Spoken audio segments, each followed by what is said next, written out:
Obrigado aí, Diego. Tudo contigo. Então tá, pessoal, é uma satisfação estar me encontrando com vocês, ver tanta gente, algumas pessoas que eu consigo enxergar aqui do meu telefone, né, do meu ateliê. Eu tô consegui organizar esse espaço também para me encontrar com as pessoas nas minhas participações online, de conversa, de encontro, de aula, porque é o meu lugar de prática aqui na minha casa, né? E eu tenho falado muito sobre minha prática, então acho que nada mais justo, né, do que eu estar nesse espaço aqui dialogando com vocês, né, com essa estética que é uma coisa que eu dou muita importância também como cuidador. Daniel Dalegrave foi uma pessoa fundamental na minha vida porque acreditou na minha produção dentro da assistência, me provocou para que isso virasse um produto de pensamento teórico e isso se concretizou no mestrado. A minha tentativa aqui de me encontrar com vocês hoje é de afetar e sensibilizar vocês. Eu tenho essa pretensão de maneira a mostrar para vocês como que eu aprendi a aprender e como que eu aprendi a ensinar com animação de objetos. Então, eu separei aqui uma apresentação iconográfica. Nós estamos numa sexta-feira de noite chuvosa, né? E como eu tenho uma preocupação muito grande que ninguém durma durante esse encontro comigo, eu preparei uma apresentação iconográfica. Eu vou conversar com algumas imagens e com vocês nesse encontro, tentando narrar um pouco da minha trajetória, então, na assistência e na educação em saúde, que é o foco do mestrado de vocês, e contar para vocês, então, como que eu fui me constituindo como educador em saúde. Eu sempre fugi muito da educação, eu sou filho de professor, professor estadual, meu pai é educador físico aposentado, minha mãe já não está mais aqui conosco, foi uma grande pedagoga, uma pessoa muito especial. Hoje ela dá nome a uma escola municipal no município de Alvorada. E eu sempre fugi porque achei sempre muito sofrido a vida do professor, né? Sem falar que a condição salarial sempre também foi muito sofrida.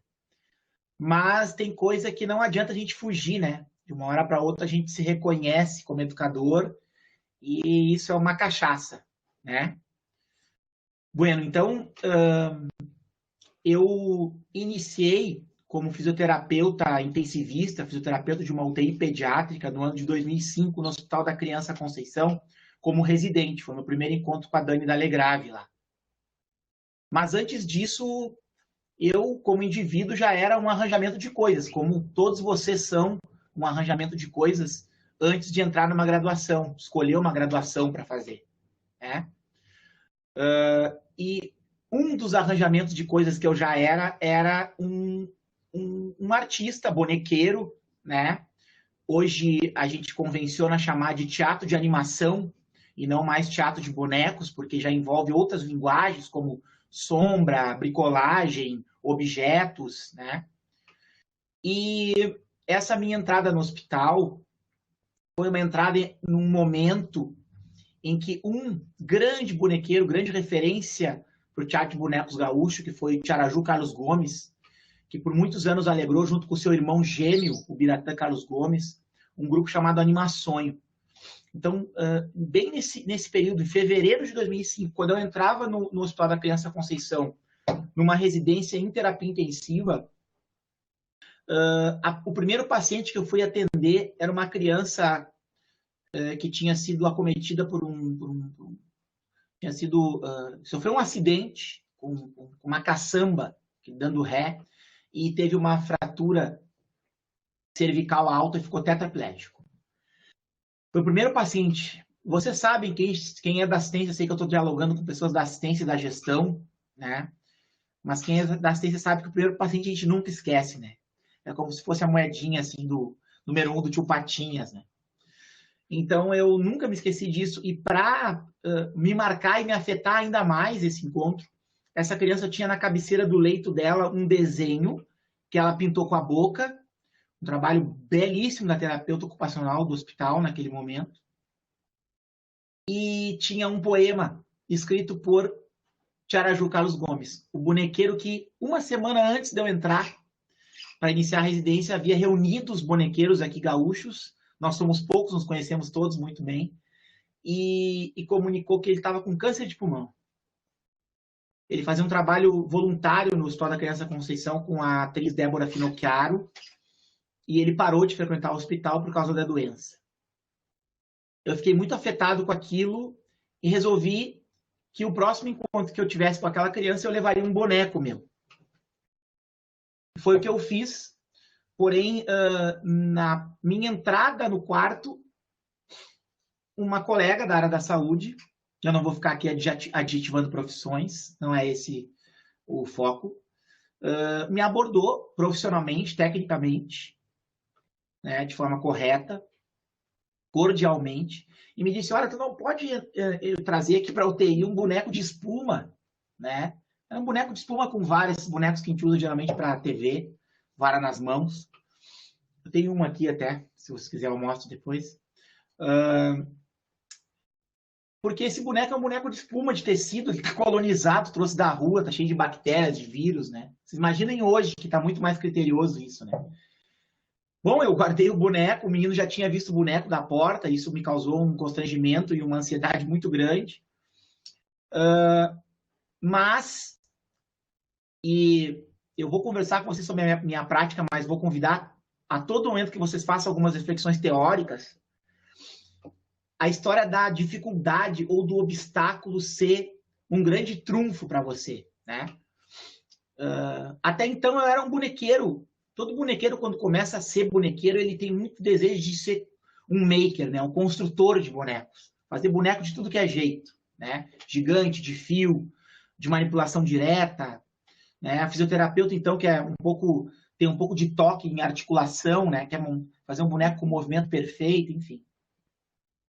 Mas eu fui desafiado, então, a tentar construir bonecos com os objetos estéreis do hospital, porque eu não podia levar os meus. E o primeiro objeto estéreo que eu me encontrei para animar foi uma luva cirúrgica. A primeira imagem da minha apresentação iconográfica que eu trouxe para compartilhar com vocês. A Dani já está carregando ali, eu estou vendo aqui.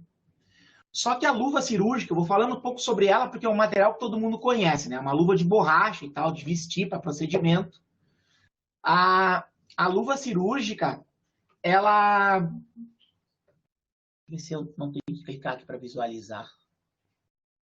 A luva cirúrgica, geralmente, corriqueiramente, em qualquer ambiente hospitalar ou de unidade básica de saúde, quando ela é utilizada para animar alguém, ela é enchida, né? Eu tenho uma aqui, ó.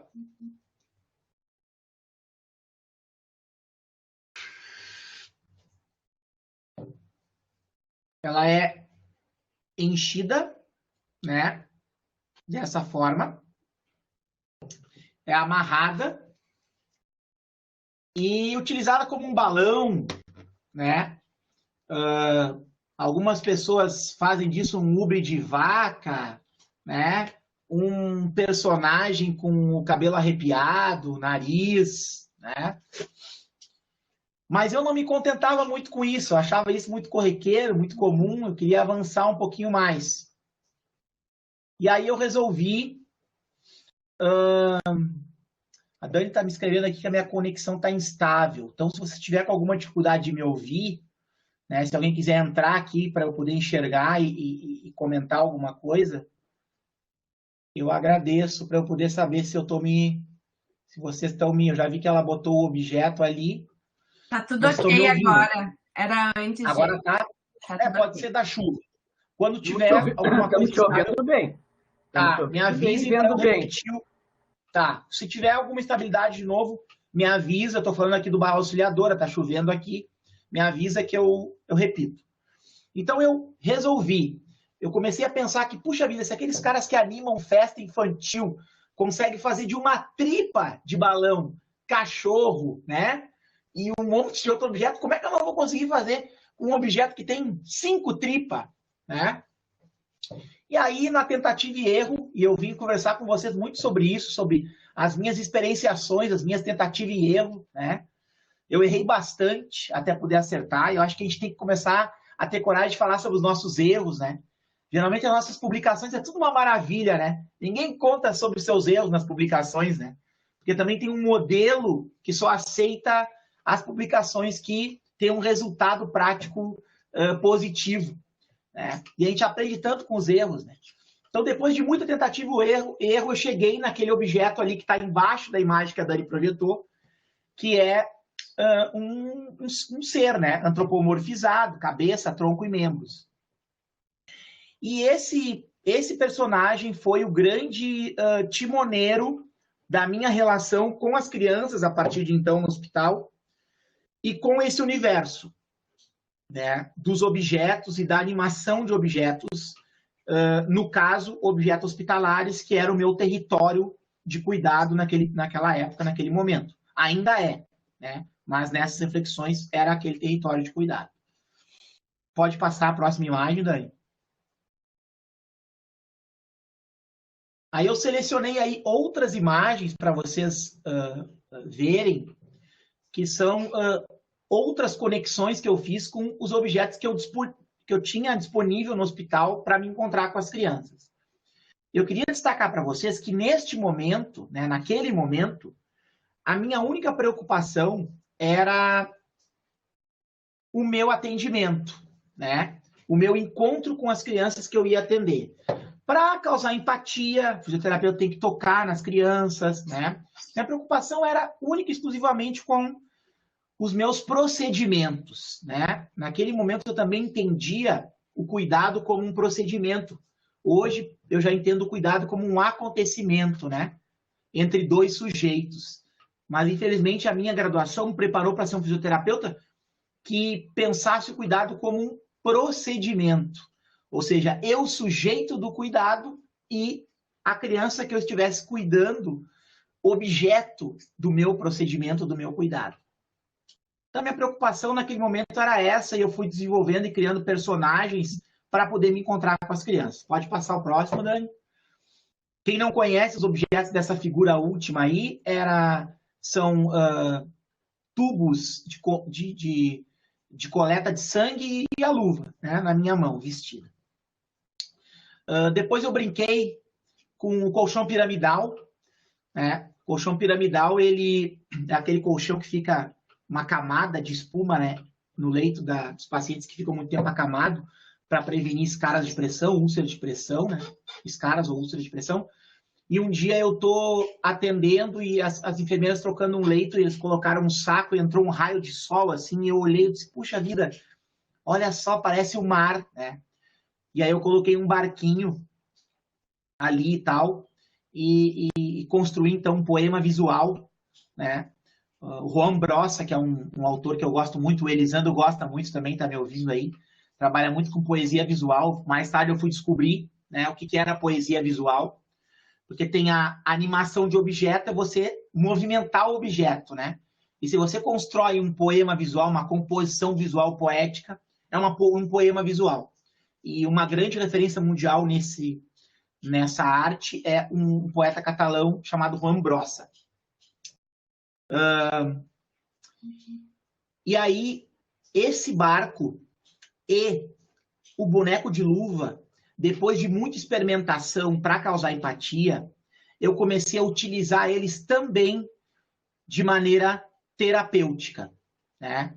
Eu aproveitava a propriedade elástica da luva para que as crianças pudessem fazer um exercício resistido, crianças que precisassem de reforço muscular com a fisioterapia, e eu me utilizava do movimento de deslizar do barco no colchão piramidal forrado com plástico para trabalhar padrões ventilatórios com as crianças que eu precisava desenvolver uma capacidade pulmonar melhor, um exercício respiratório.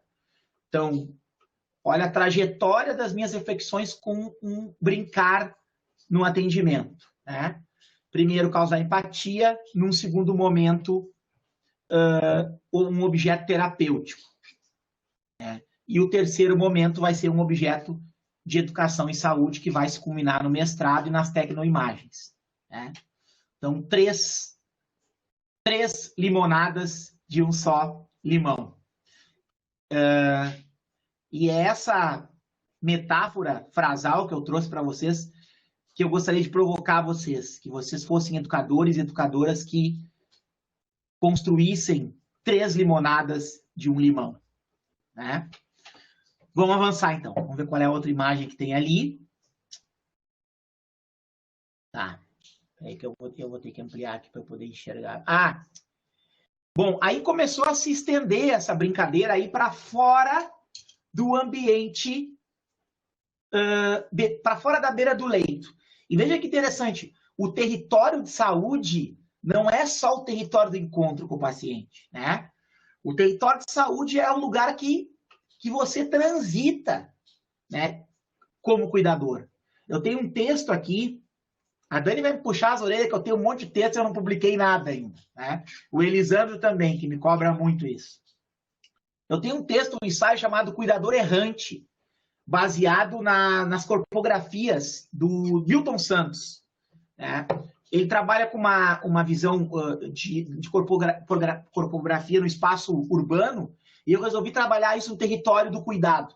Então ficou um texto bem louco, assim, e eu gostei. Eu acho que ajuda quem gosta de pensar isso, né? Deixa eu voltar. Então, assim, esse poema objeto aí é um frasco, um pote de açúcar de um espaço que a gente habita no hospital, que é a sala de lanche. Então, eu chamo de diabético o nome desse poema visual aí, que eu olhava para aquele pote ali, pô, tem um pote me olhando aqui, né? Tem um pote me olhando, né? Ele tem ali uma tríade que faz lembrar uma boca, um nariz, e com a boca toda cheia de açúcar é o diabético. Você deve estar perguntando, mas como é que o Diego como é que o Diego enxerga isso, né? O Diego é um ser humano extraterrestre, né? O Diego tem uma arte nata nele. É difícil falar sobre isso.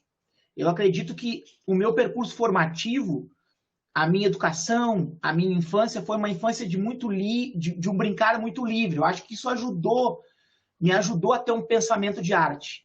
Mas depois, mais além aqui na minha conversa com vocês, eu descobri que isso não é uma dádiva, que qualquer ser humano pode ter essa capacidade e que a gente tem que experimentar isso, né?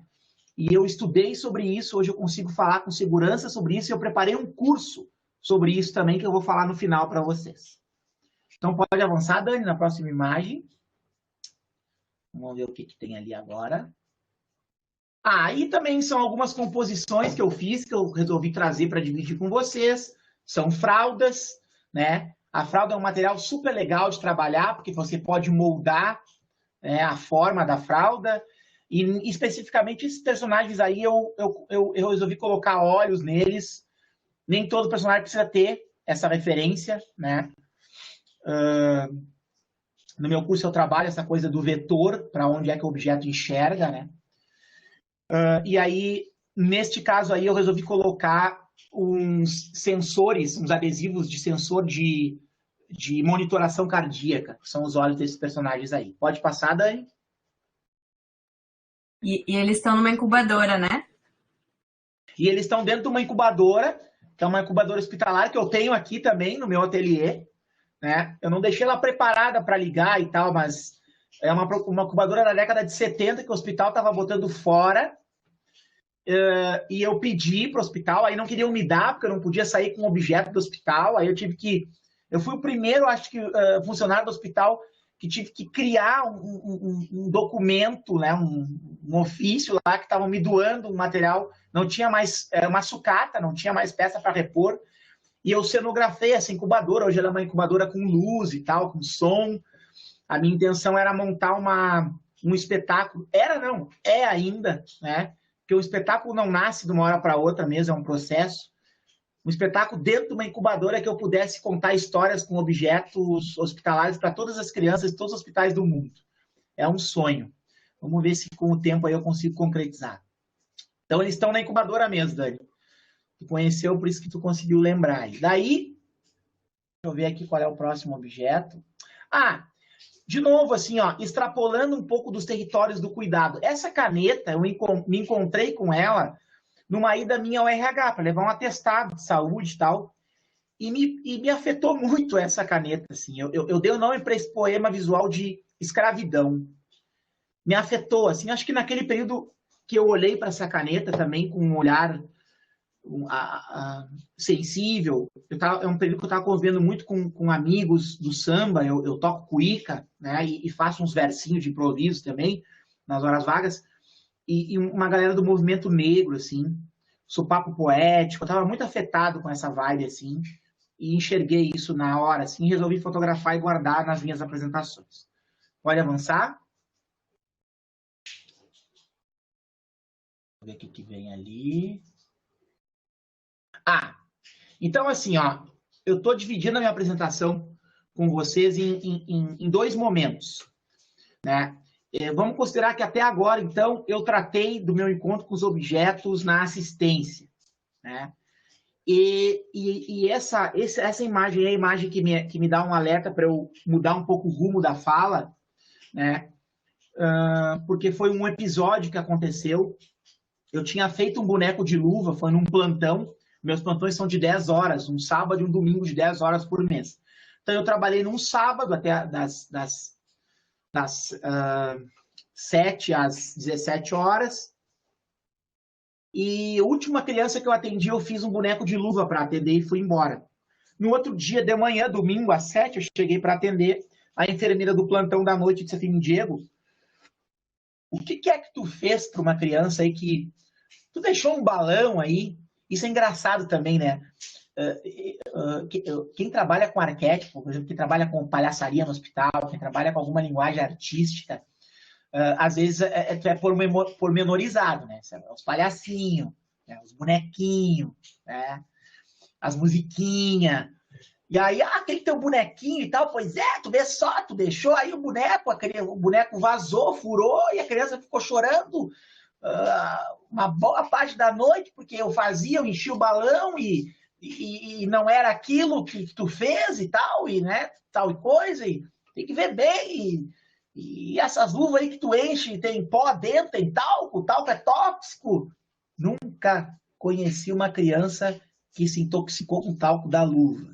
Tá? Se alguém aí conhece, escreve no chat, me manda mensagem, eu vou deixar o WhatsApp depois, que eu quero dar os parabéns ou o prazer de conhecer isso aí, né? Da toxicidade do talco da luva. Bueno. E aí, essa escuta sensível, que é um poema visual que eu construí ali, que é uma orelha de papel, eu resolvi ter. E foi que não adiantava de nada eu me apropriar de um saber, de uma expertise, de uma linguagem artística, utilizar ela nos meus rituais de saúde, se eu não compartilhasse isso, né?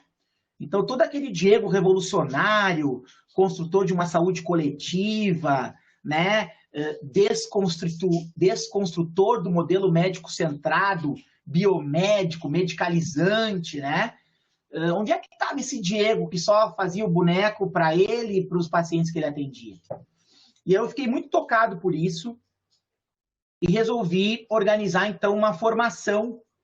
Eu não gosto dessa palavra formação porque lembra muito forma, né? Eu sou um cara muito metafórico, mas resolvi organizar, então, uma forma que eu pudesse me encontrar com trabalhadores e trabalhadoras da saúde e falar um pouco, como eu estou fazendo hoje aqui com vocês, sobre essas minhas experienciações e ver quem é que se interessaria e tal. Só que tinha um problema. O ano já era 2008, eu fiz residência no hospital, a Dani mesmo falou, eu não concluí, saí, passei num outro concurso, passei no concurso hospital, fui chamado, retomei para o mesmo lugar, que eu acho que eu também tenho uma coisa de destino, né, de missão com as crianças. Eu voltei para a UTI pediátrica, a vaga era para ali, né, e é um lugar que eu gostaria de estar. Eu convivi 17 anos dentro de uma pré-escola com minha mãe, Então, eu aprendi muita coisa, né, no encontro com as crianças, na abordagem, na contação de histórias, né? Uma formação empírica, experimental que me ajudou muito na assistência. Eu acho que era o lugar que eu tinha que estar e estou até hoje, né, feliz. E aí eu pensei, mas como é que eu vou dar uma formação? É só eu, era eu mais um físio, um monte de pacientes, você sabe como é que é. O hospital até hoje é notificado porque não tem número de fisioterapeuta suficiente e de acordo com a legislação, né? Não vou poder trabalhar essa formação, é um dilema de vários trabalhadores que trabalham com educação e saúde, que devem estar me ouvindo fazendo assim, né? O cara resolve dar aula no hospital, tá fugindo da assistência aí, ó. Aí, ó, tu vê o Diego aí, ó, não quer atender mais, só quer dar aula, né? E depois a gente descobre, né, Elisandro, a gente que foi para Novo Hamburgo uma vez dar formação pelo DHC, né, que cansa muito mais dar aula do que atender na assistência, que tem que preparar a aula, tem que orientar trabalho, tem que orientar aluno, etc. Né? Mas aí, o engraçado é que os dias que eu dava aula pelo hospital, eu trabalhei na escola de DHC, o comentário era assim, o Diego não vai trabalhar hoje ele vai dar aula, né? Como se não fosse um trabalho. E aí, para minha sorte e alegria, que eu não posso reclamar da sorte, né? Eu acho que o mestrado foi sorte também, porque eu não me enquadrava em nenhuma linha de pesquisa, essas coisas que eu fazia, e eu consegui enquadrar, né, com a ajuda da Daniela, ou me enxergar, né, num mestrado que teve um conceito de tecnologia em saúde ampliado, eu pude entrar ali com os meus fazeres e saberes. Mas aí o que aconteceu? O Hospital Conceição tinha um ponto de cultura e a Funarte, Fundação Nacional de Artes Cênicas, criou um edital para residências artísticas em ponto de cultura. Eu escrevi para esse edital, ganhei esse edital. A Tainã, que deve estar me ouvindo aí, que é boa em ganhar edital, né? Como é bom ganhar um edital, né, Tainã? Tá com um trabalho lindo lá em Alvorada, né? Que é planô de histórias, umas bonecas com uma estética afro, com resgate da tradição oral e da griotagem lindo, né? Tá aí me ouvindo, pediu o link, tudo. Eu ganhei esse prêmio da Funarte e criei, então, o laboratório de experimentação e animação em teatro de animação de objetos no hospital. Pode passar o próximo slide aí, Dani, que é a propaganda do laboratório. Eu vou tomar um gole de suco de uva.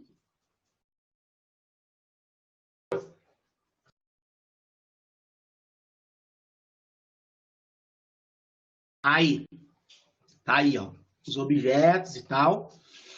E foi muito legal. Eu acho que esse foi, se eu considerasse assim, vamos considerar 2 momentos de grande aprendizado meu como cuidador e educador dentro de um hospital. O primeiro foi quando eu resolvi que não ia mais levar boneco e ia animar objeto.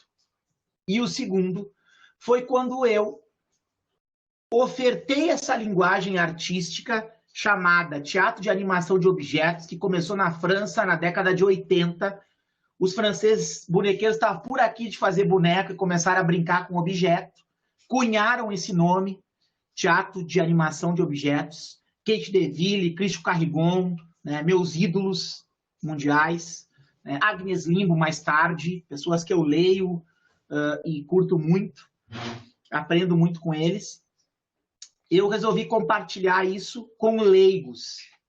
E aí que me veio... E aí que os meus butiá caíram do bolso, como gosta de dizer o gaúcho, né? Porque eu achava que ia ser uma oficina aqui, bom, eu ia conseguir ensinar algumas coisas e tal, alguns truques, né? E eu me surpreendi muito positivamente. Pessoas que nunca tinham lidado com essa linguagem, né? Construíram coisas maravilhosas. Desde poemas visuais, personagens, né? E o mais legal, que aí eu acho que veio também o terceiro momento de um eureka, assim, nesse meu percurso criativo e de aprendizado em saúde. Foi que no final da oficina, quando eu tinha que prestar contas para a Funarte, né? E aí eu paguei uma produtora de vídeo para construir um vídeo dessa oficina. Depois quem fizer o meu curso vai poder ver o vídeo aí que eu disponho também, com horas de formação. Essa oficina, então, o relato das pessoas que participaram era que foi muito além de ressignificar os objetos para animá-los. Esse exercício de ressignificar um objeto de tirar ele do lugar comum dele e de pensar as propriedades dele de forma poética para uma outra coisa, para um outro ser, para um outro sentido, também afetou os trabalhadores da saúde no seu fazer em saúde. E agora eu estou dialogando com você aí, o meu colega que pensa muito a gestão do ensino e a gestão da assistência, né? Que trabalha com educação permanente, né? Especialmente. Foi bárbaro, assim. Eu disse, caraca, né?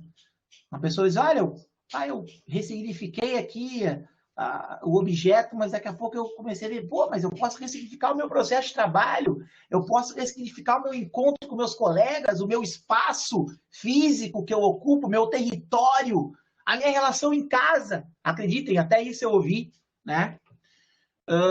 E eu fiquei muito, muito empolgado, né? E não tem coisa mais gostosa do que tu virar um pesquisador, porque o teu coração bate mais forte. Eu nunca busquei academia, eu sempre fui um cara que procurei ter uma certa humildade, achava que eu nunca tinha lido o suficiente para fazer um mestrado, né? Sempre aquela cobrança. Eu acho que quem vem de Alvorada também tem um pouco assim de uma... Eu uso o termo criança limitante, a Bárbara me xinga. Não é criança limitante, é um pensamento limitante, assim, você não pode, né? É uma limitação, assim. E eu, tá abrindo um universo de coisas, né? E eu resolvi, então, estudar mais sobre isso. Me encontrei com alguns autores, dentre eles Feigl Strover, que é uma pensadora que fala sobre criatividade. Ali eu me convenci que criatividade é inerente à condição humana. Somos todos criativos, né? Quem é mais, quem é menos é porque brincou mais, quem ganha menos é porque brincou menos. A gente deveria continuar brincando.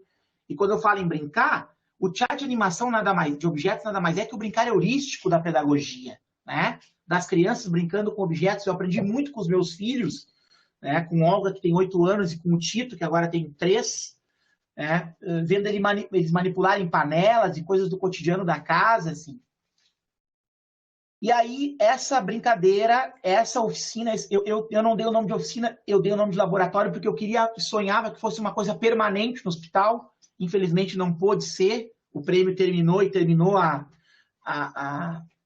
isso acabou ali naquele espaço que eu tinha construído, mas isso abriu portas para mim, né, das pessoas que participaram. Uma das pessoas foi Renata Peckman, uma médica sanitarista que eu amo de paixão, e que então me convidou para, junto com Marta Orufino, que é uma terapeuta ocupacional, estudiosa da literatura, nós construímos, então, uma formação, um curso, uma disciplina do curso técnico Agente Comunitário de Saúde da Escola GHC, chamada Caminhos da Criação para a Promoção da Saúde. Eu trabalhava com animação de objetos e Marta com narrativas, né? Hoje, eu, Marta, Elisandro, que está aí, a gente faz parte de um coletivo, de um grupo de pesquisa no Hospital Conceição que chama-se Narrativas em Saúde. Foi o guarda-chuva que eu consegui me enfiar, aproveitar que hoje está chovendo, essa metáfora do guarda-chuva, no hospital, né? Eu trabalho com narrativas visuais, está lá a minha galera. Eu aprendo muito com eles, muito mesmo. O Elisandro é um cara que me ajuda muito, né? Então, assim,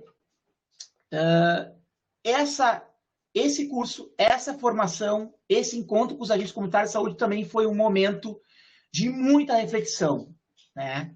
Porque a gente viu que dava certo, né? Tanto eu como Marta, eles escreveram muito, eles metaforizaram muito, eles poetizaram muito, e isso me deixou muito contente. Então foi bem neste momento que que apareceu então o mestrado em avaliação e produção de tecnologias para o SUS do Hospital Conceição. Eu acabei entrando e resolvi, então, estudar mais um pouco sobre essas experimentações que eu vinha fazendo. A primeira reflexão teórica que eu tive, que se transformou em trabalho, foi a especialização na URGS em Educação Multiprofissional do Ensino da Saúde, né? Isso eu transformei num e-book depois, que narra um pouco de forma mais detalhada e conversando com alguns autores teóricos, isso que eu estou hoje dialogando aqui com vocês. E depois do mestrado eu aprofundei um pouquinho mais, e aí eu vou concluir a minha fala aqui para ouvir vocês, perguntas e tal. com esse terceiro momento. Pode passar aí, Dani, próximo slide. Essa imagem, eu também gosto muito de falar sobre ela, que a Manuela, que é uma médica comunitária que participou de um encontro de formação comigo, no final ela disse assim, Diego, eu gostei muito, gostei bastante, tal, saí daqui muito empolgada para fazer coisas, e eu fiquei tão empolgada que durante o encontro aí, a tua fala, eu objetei aqui, eu ressignifiquei um objeto, e eu queria te entregar. Ela me entregou isso aí, eu disse, o que é isso aí, Manuela? Assim, isso é um banco de dados. E eu ainda provoquei ela, olha, mas tu tem que concretizar isso aí, né? Porque o Marcel Duchamp, ele gostava da imagem, mas ele valorava mais o objeto em si, porque a gente vê o estranhamento, né? Foi um objeto que foi tirado do seu lugar comum, um dado, né? Mas ela nunca teve paciência para colar um dado em cima do outro com bonder e fazer o banco, né?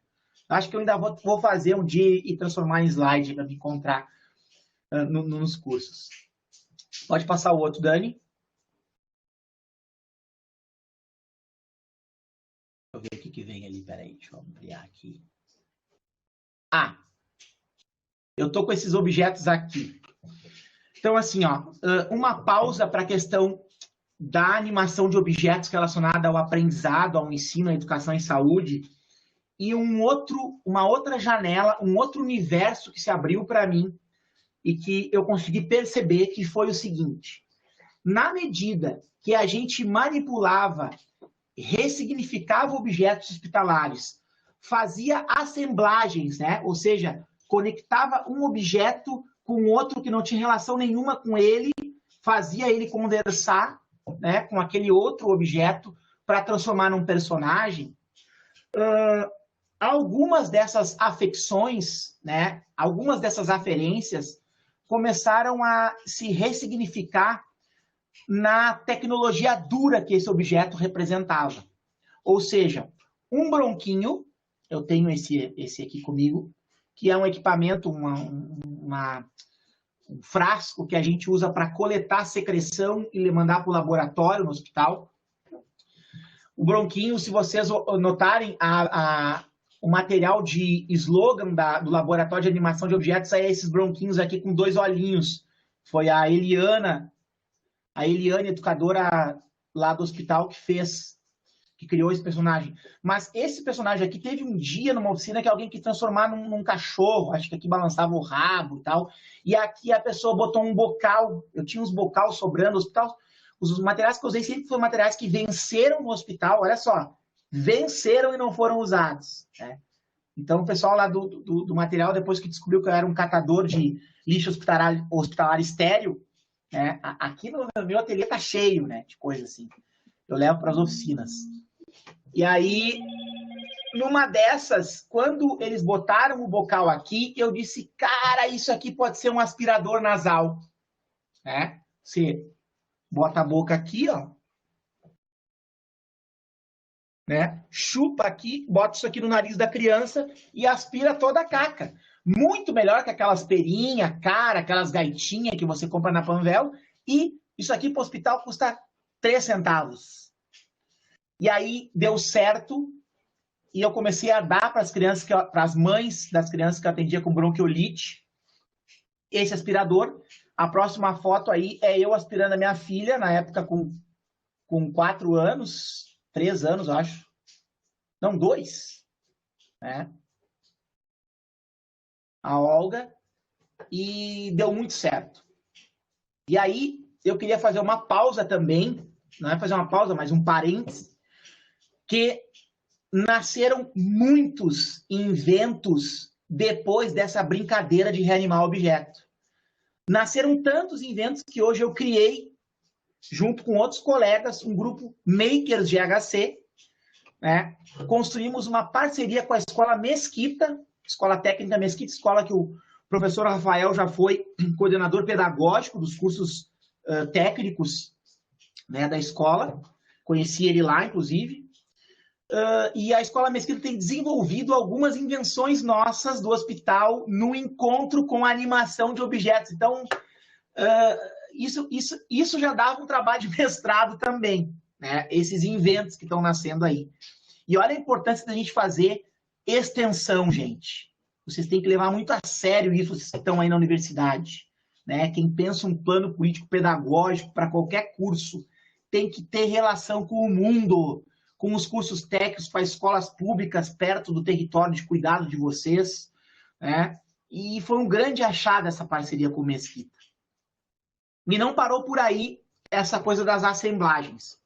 No auge da pandemia, quando a pandemia chega no hospital, né, no sentido de deixar todo mundo em pandemia também, né, porque vocês não sabem, aliás, muitos devem saber, quando chegou, quando afetou os trabalhadores de saúde, o Covid, né, nós estamos falando de mais que um ano para trás, para muitos ansiosos, era o ebola. A pessoa ia morrer. Então, vocês imaginem, o Diego trabalha na UTI, estava todo mundo trabalhando igual uns astronautas, né? E aí, um colega descobre que o Hospital da Criança Conceição tem um sistema de aspiração de vias aéreas a vácuo, a caca vai para um vidro e o aerosol da caca vai para o sistema e sai para algum lugar, né? Mas o hospital também tinha um sistema mais arcaico, que a maioria dos hospitais do Brasil tem, que é um sistema de aspiração a ar comprimido. E aí, os trabalhadores compreenderam que a caca que entrava no vidro da aspiração, da secreção, de quem estava com Covid ou não, porque na época não sabia quem estava, quem não estava, e quem tinha doença respiratória já era suspeito. Nas aspirações a vácuo, que é um sistema mais simples de aspiração e que tem nos hospitais públicos do Brasil inteiro, mais simples e tal, na aspiração a vácuo tem uma válvula que, para poder gerar uma pressão negativa e aspirar a via aérea e a caca vir para o vidro, sai o aerosol para o ambiente, o aerosol volta. E aí ninguém mais queria aspirar no hospital, com medo de que o aerosol voltasse e contaminasse todo mundo e tal. Né? Pouca coisa se sabia sobre a doença, muitas pessoas com medo de morrer, com medo de adoecer seus familiares. E aí, de novo, mais uma vez, a experimentação, a experienciação com objetos, essa brincadeira, esse arquétipo, né? Essa tecnologia boba, que é um termo que eu amo, que os palhaços gostam muito de usar, eu estudei bastante a arte do palhaço no hospital também, fez com que uma simples combinação de um filtro EPA encaixado na válvula exalatória da válvula exalatória de ar comprimido fosse a barreira, né, física para que os vírus que contivessem no aerosol não voltassem para o ambiente. Isso eu construí junto com uma colega, fisioterapeuta, Patrícia Kaminski.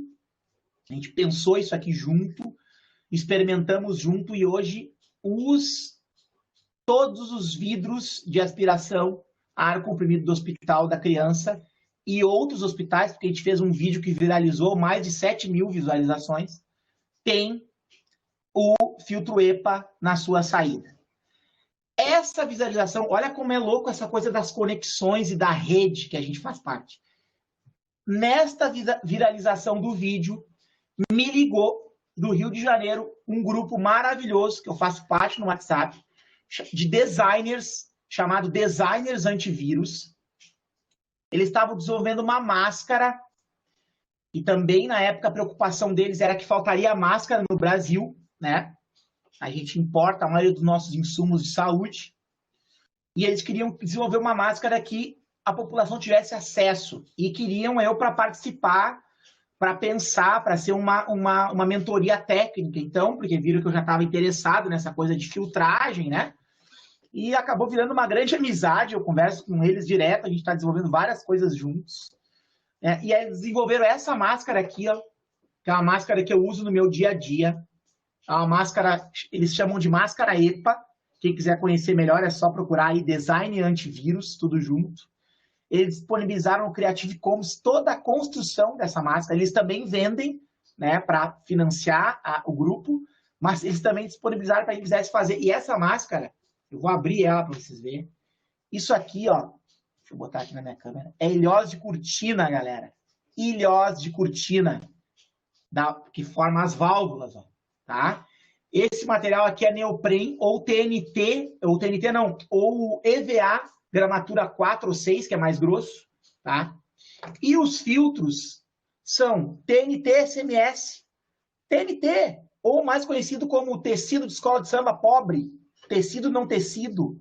As máscaras N95, PFF, são feitas desse material, né? Tecido não tecido. E para melhorar, para ficar um trabalho top, eles usaram dentro da máscara um outro tecido que a gente encontra no supermercado em rolo, que é um tecido com a base de íons de prata, que é o tecido aquele da propaganda para tu limpar o fogão, né, que ele é antibactericida. Então, esse tecido fica virado para o lado de dentro da máscara que eu uso, porque as minhas bactérias da boca aqui e tal, né, também estão indo e vindo toda hora, para eu poder garantir também que fique mais seco a máscara, né, a minha respiração. E aí também tá eu aí ajudando a produzir a máscara EPA, né, trabalho muito legal, né, não tem desculpa para as pessoas não terem máscara boa, né, a tecnologia tá aí, as experimentações estão aí.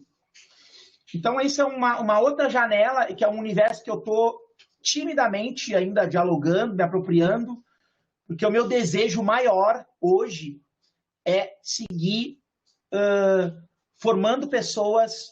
Eu organizei um curso, né, que em breve eu vou colocar ele na plataforma, vou deixar o meu contato para quem quiser se interessar em fazer, mas a minha ideia eu acho que eu atinjo muito mais, eu faço um bem muito maior para comunidade mundial, como um educador em saúde, como um sanitarista que sou, eu compartilhando esses saberes para que outras pessoas se apropriem, experimentem das formas que quiserem, do que eu virar um inventor, patenteador de coisa para vender e enriquecer, né? Esse não é o meu desejo, vai despender também muito trabalho, querer patentear e viver de invenção, então eu prefiro formar inventores do que viver de invento, né? Essa é a minha escolha. Já está decidido isso com 43 anos. Eu sou um cara que eu já consigo ter algumas certezas, né, na vida, mas eu ainda sou um cara de pouquíssimas certezas e muitas dúvidas, né? Pode passar, então, Dani, a próxima. Para a gente ir concluindo. Está dando quase uma hora de fala aqui. Vamos ver o que vem aí. Aí são os materiais do aspirador nasal, né? Ah, sim. Tem gente que às vezes fica curioso, né? O que é e tal. Então, vou descrever ali, ó. Eu usei uma ponteira de uma perinha que eu tinha já em casa para aspirar os filhos, para ficar mais anatômico de entrar no nariz. Um bocal de um apito que eu tinha e a parte azul ali, transparente, em forma de copo, é o bronquinho. É o material que tem no hospital. Pode passar, Dani. Isso aí é um lençol branco. Ah, agora sim. Esse material... Essa é uma outra história assim, que vale a pena contar para vocês, tá? Se vocês já não desistiram de mim e foram embora. O Hospital Conceição, a nanotecnologia, né, informatizou muitas coisas, inclusive os exames de imagem. Então, o hospital não usa mais negatoscópio, não revela mais um raio-x, por exemplo, né? O hospital hoje, tu faz um raio, todo mundo vê o raio numa tela de cristal líquido, de alta resolução, digital, né, a imagem. E o hospital começou a botar fora negatoscópio. E não, né? Isso aí vai virar mesa de luz na minhas oficinas, né? Pode me dar aqui. Ia lá o Diego no lixo, brigar com a dona Marcelina, que doava pro Lions as carcaças para vender. Não, esse é meu aí, vou levar isso aí e tal. Eu tenho um aqui atrás, ó. Ele tá ligado, inclusive, com essa imagem que vocês viram aí. Aqui, ó. Tá? Meu negatoscópio, minha mesa de luz, que eu uso para outras coisas também, para testar gelatina, de luz de teatro e tal. E eu disse, quando eu fiz vou falar um pouco do mestrado agora, então, para poder chegar nessa imagem. Porque são as próximas imagens que virão. Então, provocado pela Daniela Dalegrave, né? E para a linha de pesquisa do mestrado, que era avaliação e produção de tecnologias para o SUS, eu resolvi, então, construir uma tecnologia educacional, né, que é essa metodologia de ensino a partir dos objetos, que a gente chamou de Tecnoimagens do Cuidado Aprendizado, né, que é o título desse meu encontro com vocês aí. E foram 2 produtos, foi a dissertação, a reflexão teórica sobre essas experimentações, e uma exposição, né, chamada Nosocrônicas, que eu tenho ela guardada aqui, ela teve exposta em Porto Alegre, no período que dava ainda, né? Eu tinha alguns convites para levar ela para outros estados, mas a pandemia não deixou, o ano passado. E a exposição, então, são tecnoimagens, o nome que a gente cunhou, né? O Alcindo também ajudou bastante em pensar isso aí, que foi co-orientador, Alcindo Ferla. E eu resolvi, então, fazer um inventário, né, com o sentido mais poético, amplo e dúbio da palavra inventário, né? Inventar, inventariar. Todos esses 10 anos meus de pesquisa, encontro com trabalhadores da saúde, com educadores, eu também dei muita formação para educador, com animação de objetos e contação de histórias, que é uma outra coisa que eu gosto de fazer também, contar histórias com objetos. E aí nasceu, então, a exposição Nosocrônicas, que foi o produto físico, material, artístico do mestrado. E aí, uma das imagens é essa aí, que é um cartoon, um quadrinho, que eu gostei muito desse quadrinho quando eu me encontrei com ele, porque é um quadrinho de um cartunista gaúcho chamado Canini, que já morreu, e ele nasceu bem na época do movimento sanitário pela construção do SUS, né? E tá ali, né? A saúde é um direito, né? Que se a saúde for para quem tiver dinheiro, quem vai ser atendido sempre é quem tem a grana, né? Então eu chamo esse poema visual de Em Defesa do SUS, né? Mas não ficou só nisso, tá? Eu vou contar depois para vocês, quando aparecer a imagem aí, de como é que foi para fazer esse poema visual, a trabalheira que deu e as descobertas que surgiram científica, porque isso que é interessante também. Essa brincadeira da arte, da ciência, a todo momento que a gente acaba usando nessa experimentação com objetos, e que a gente descobre que Leonardo da Vinci fazia muito isso, né? E que vários outros artistas contribuíram muito com a ciência, né? Essa brincadeira, a gente descobre muitas coisas no campo da ciência com a arte, né? Então, esse foi um dos poemas objetos que nasceram, e outros que a Dani vai passar aí, para nós ir concluindo aí as imagens, que eu tenho mais umas 3 imagens para mostrar. Isso aí é eu experimentando algumas coisas, eu sigo experimentando personagens, objetos, tá? É um espaço, esse espaço que eu estou aqui me encontrando com vocês é o lugar que eu faço algumas experimentações. Pode passar. Esse também foi um poema visual que eu construí, que eu uso nos meus encontros com trabalhadores da saúde, nas minhas formações, e que eu gosto de dizer nessa imagem aí que atender em pediatria não é miniaturizar um adulto. Atender uma criança é muito diferente que atender um adulto, né? Muito diferente. Inclusive, assim, eu tinha separado aqui algumas frases que eu escrevo. Às vezes eu escrevo algumas coisas interessantes, viu, pessoal? Mas às vezes a gente esquece, né? Porque há quem brinque de atender, há os que atendem brincando, e há a criança que, entendendo que a sua essência é brincar, brinca o tempo todo. Então, tem gente que às vezes pensa que o atender em saúde é tu marionetizar uma criança, né? Como se estivesse marionetizando um brinquedo. Né? E é uma coisa muito diferente. E a vida, e a assistência, o encontro com as crianças que choram, inclusive quando se encontra com um boneco de luva, né? É grande. E tem criança que tem medo de palhaço, né? Então, tem criança que tem medo de boneco também. A gente tem que saber improvisar e saber quando é que é a hora de guardar o boneco também, né? Pode passar a próxima, Dani? Aí, ó. Então, essa foi a chamada para a exposição. Na época, a gente tinha o Teatro do Abelardo. O Abelardo é um cachorro, personagem da Caixa do Elefante, que é uma companhia de teatro de bonecos que eu faço parte. Completou 30 anos de existência, agora dia 25, está resistindo nessa pandemia para poder existir, né? os artistas estão resistindo para existir. Se você puder ajudar algum amigo artista, alguma iniciativa de artista, ajudem, porque os artistas salvaram muitas pessoas do ócio e da depressão na pandemia, né? E vai ser a última coisa a ser vista pelas decisões técnico-governamentais, né? A abertura de teatro, essas coisas serão as últimas coisas, né? Então tá bem dura a vida para os artistas. Nesse tempo nós tínhamos um teatro lá no Vila Flores e foi lá que a gente fez a exposição. Pode passar, Dani. Aí tem algumas fotos aí da exposição que eu separei também, das tecnoimagens, né? Aí uma foto mais aberta, mas depois tem agora as duas próximas fotos, pode passar, Dani, são fotos fechadas. E aí eu também trouxe a imagem lá do início do meu encontro com vocês, ó. Aquela imagem disparadora, é um termo que eu gosto muito de usar também, o termo do Maurício Cartum, que é um dramaturgo argentino.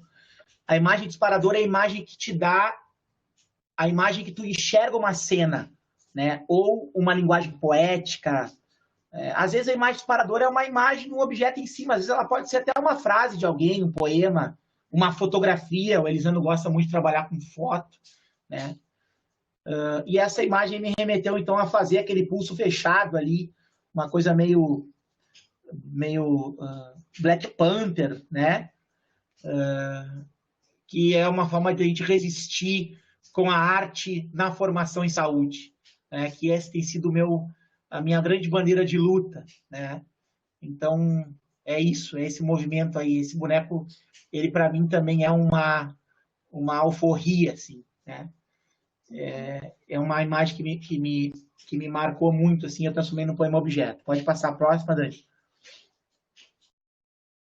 Aí tem o barquinho, que pode ser várias coisas. Hoje eu fiz uma animação e postei no Instagram e no Facebook, brincando com essa metáfora do colchão piramidal.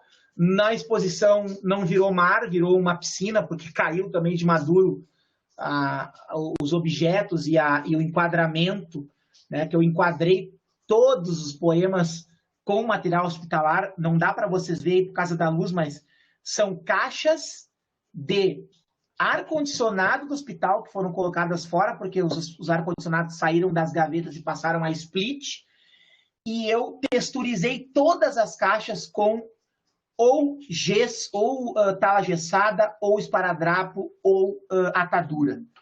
Essa aí eu texturizei com atadura, e ela ficou como se fosse uma areia de praia, assim. E essa escadinha também ia ser um recorte do mar, mas essa escadinha surgiu no meio da montação e entrou como uma piscina. Pode passar?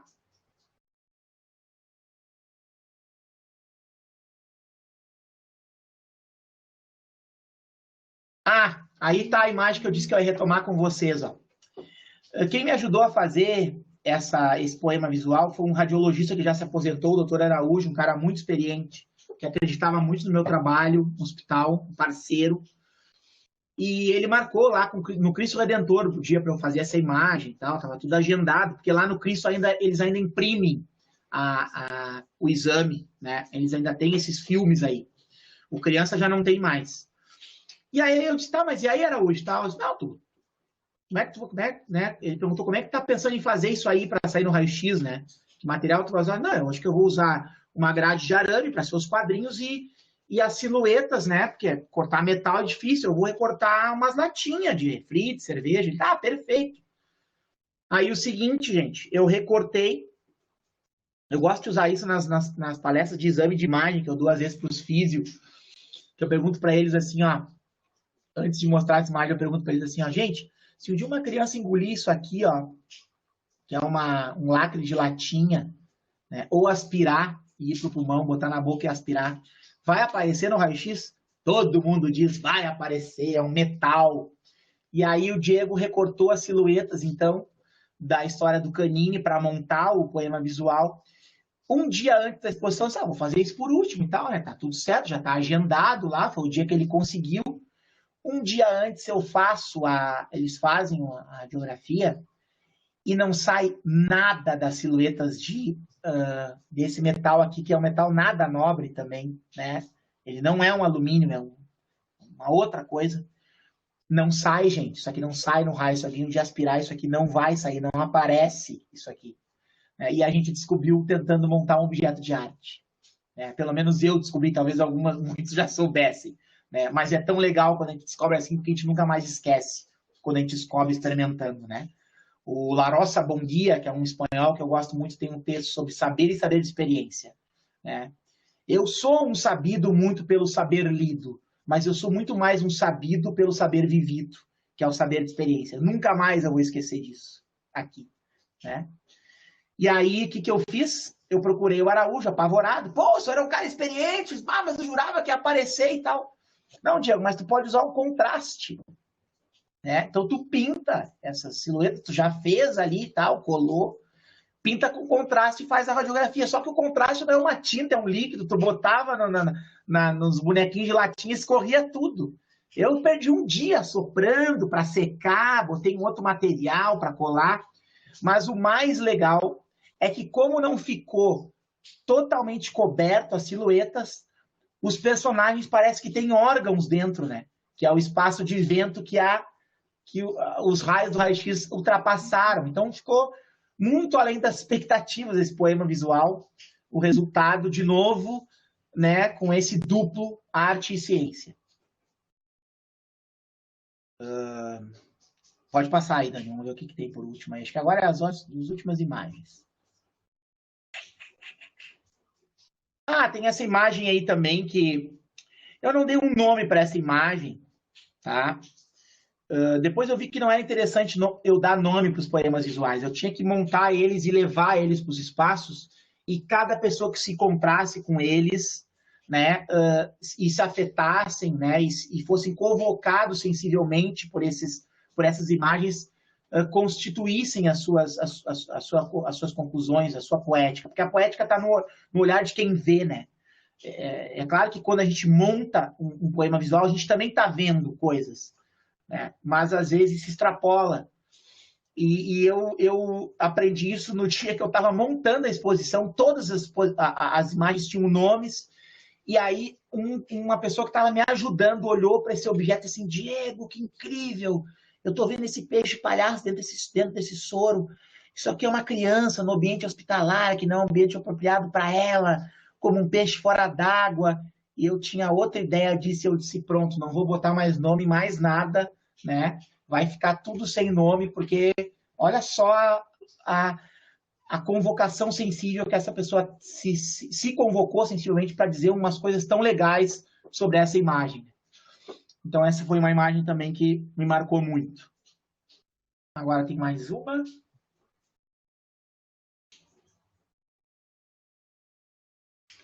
Essa imagem também é interessante porque ele é um dispenser de sabonete líquido que estava estragado. Ele tinha uma tampinha. Essa imagem verde que vocês estão vendo aí, ela fica dentro do dispenser. E tem uma tampa de plástico que fica em cima com a propaganda e a marca da fabricante. E essa tampa quebrou. E aí, quando encheram o dispenser de sabonete verde, saiu um nariz ali. Eu comecei a ver um nariz, 2 olhos e uma boca, né? E a única coisa que eu fiz, a única intervenção que eu fiz, além de colocar num quadro que simboliza o circo, todo de esparadrapo e pintado, foi colocar um sabonete líquido de maçã, né? Sabor maçã ali, cheiro de maçã, para ficar o nariz do palhaço, né? Então, a imagem disparadora, né, foi exatamente essa aí da minha esquerda. O sabonete líquido estragado, né? Quebrado, enfim.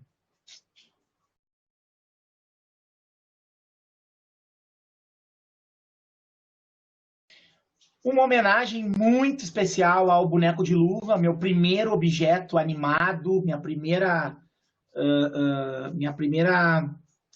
criação, né, com a linguagem da animação de objetos no hospital.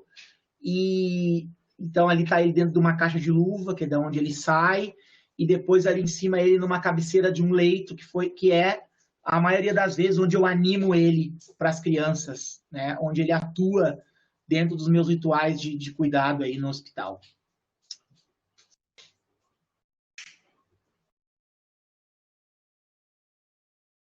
Esse foi um poema visual que não foi construído por mim, né? Eu selecionei de uma oficina, foram colegas da área da saúde, da área da nutrição, que manipularam coisas do seu cotidiano e construíram um sorriso, né? Tem gente que diz que olha, que diz que é um macaco, tem gente que diz que olha uma pessoa sorrindo.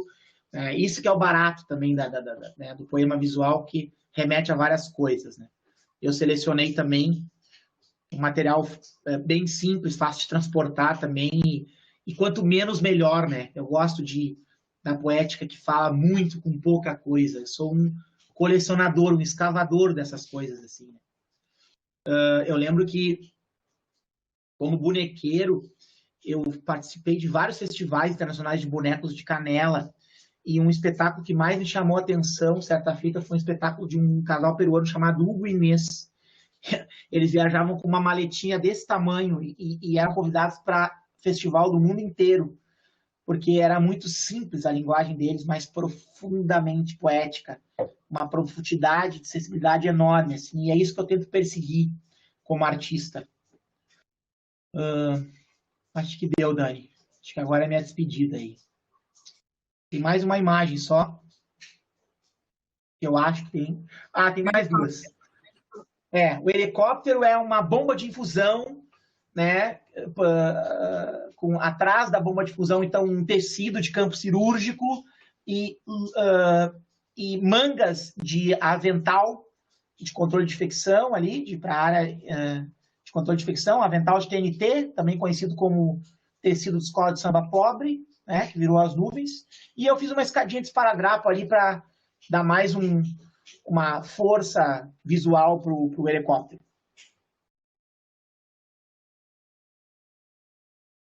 E agora sim a minha última imagem, que é toda a minha dedicação, toda a minha amorosidade na minha prática, eu devo a essa mulher que foi minha mãe, Maria Glacira Monroy Kurtz, né? Não deixa de ser uma forma de eu estar sempre lembrando a memória dela, que nos deixou em 2016 com um adenocarcinoma de pulmão sem nunca ter fumado, né? Nasceu uma flor no pulmão de mamãe. Hoje ela é nome de escola, está imortalizada como nome de escola, muito bem merecido em Alvorada, e eu ainda consegui brincar com ela, com o boneco, né? E eu sempre termino com agora vamos praticar, porque eu acredito que só a prática é revolucionária.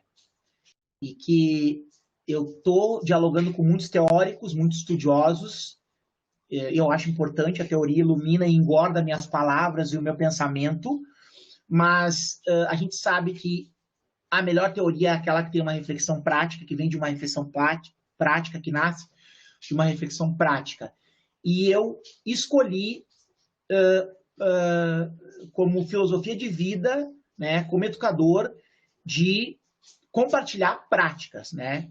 Então, eu montei um curso, eu vou fazer desse curso uma grande formação de cuidadores, de gestores na área da saúde, de educadores em saúde.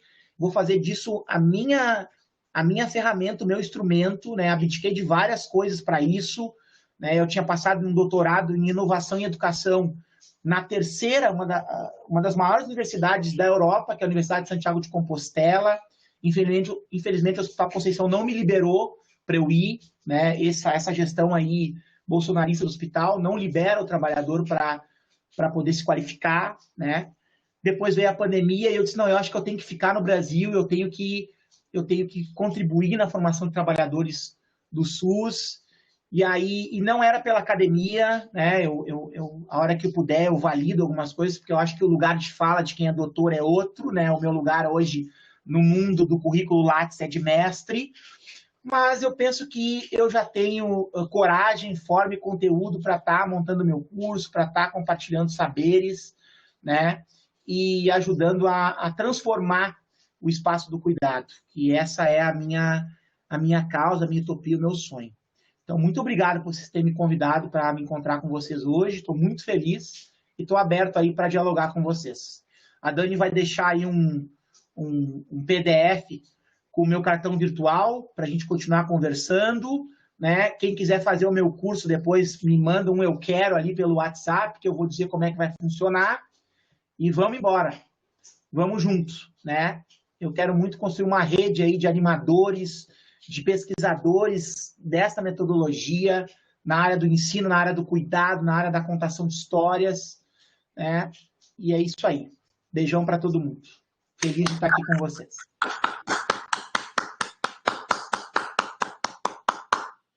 Oh, que lindas essas palmas, eu emocionei, gente.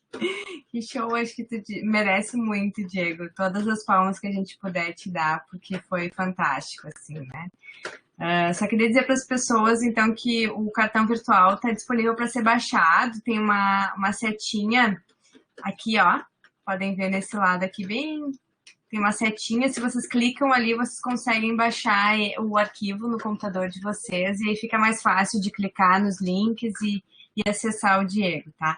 Eu não sei se eu vou conseguir ler todos os elogios, Diego, porque as pessoas foram dialogando com a tua fala e trazendo muitos elogios, muitos mesmo. Mas eu vou ler alguns. Depois tu me passa isso, e se tiver alguma pergunta que eu não consiga responder no tempo da aula, eu faço questão de escrever por e-mail, de enviar depois, tá? É uma pena porque geralmente os meus encontros são dialogados. As pessoas vão perguntando, mas esse formato, né, às vezes não permite.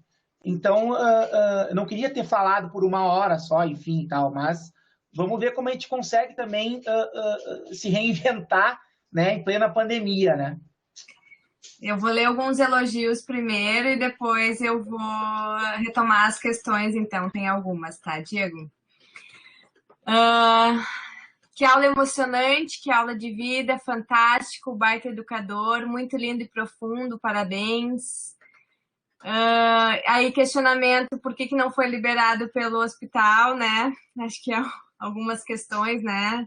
Absurdo, as empresas não incentivarem o estudo. Parabéns, Diego, com certeza estás contribuindo. Palmas de Elisandro.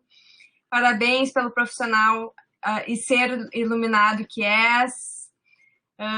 Aí a Elisane comenta que a política não contribui com a educação. E ela também passou por isso, sente a mesma indignação. Outros elogios, trabalho grandioso, Diego realmente baita profissional, baita trabalho, parabéns, sensacional, gratidão, parabéns, show de bola, muitas aprendizagens, que baita presente esta aula, até o Benício está batendo palminha, que bom, Fred, os nossos filhos participam das nossas aulas, né, os de vocês, estudantes, os nossos também, ficam na volta, né. Parabéns, Diego, parabéns, lindo trabalho, uma capacidade absurda de comunicar. Parabéns, Diego, pelo teu empenho em fazer o diferente na saúde. Parabéns por seu trabalho, experiência e trajetória. Obrigada por compartilhar. Parabéns, realmente impactante, grandiosa e a boniteza do teu trabalho. Muito legal, parabéns, obrigado. Graças, Diego é pura inspiração. Bom, tinha muitos elogios ao longo aqui, né? Alguns, se der tempo, a gente retoma, mas eu vou ir lá do início as questões, então, tá, Diego? Eu já tô com meu lápis aqui. Eu adoro escrever com lápis. Eu já tô com meu lápis aqui para... Beleza, vamos lá. Mas, Daniela, só me permite um comentário, que eu acho que uma das coisas, assim, uma das mensagens mais bonitas que o Diego nos trouxe foi exatamente na abertura, quando ele disse da gente aprender com os erros e também contar os erros da gente, né? Isso é uma lição, é uma concepção de ser humano, é uma concepção didático-pedagógica, sim, é uma concepção de ensino, né? Que é essa admissão dos próprios erros. E é uma pena, realmente, que a gente não tenha espaço do ponto de vista de revistas científicas, da chamada produção científica, para se relatar mais esses erros, porque é justamente com os erros que a gente aprende, né? Então, essa mensagem do Diego, assim, me tocou muito, né? Essa questão de enfatizar isso, né? Da gente aprender com os erros e contar para os outros erros as coisas que a gente faz que não dão certo, porque isso com certeza vai ajudar muitas outras pessoas, né? Isso mesmo, obrigada, Roger.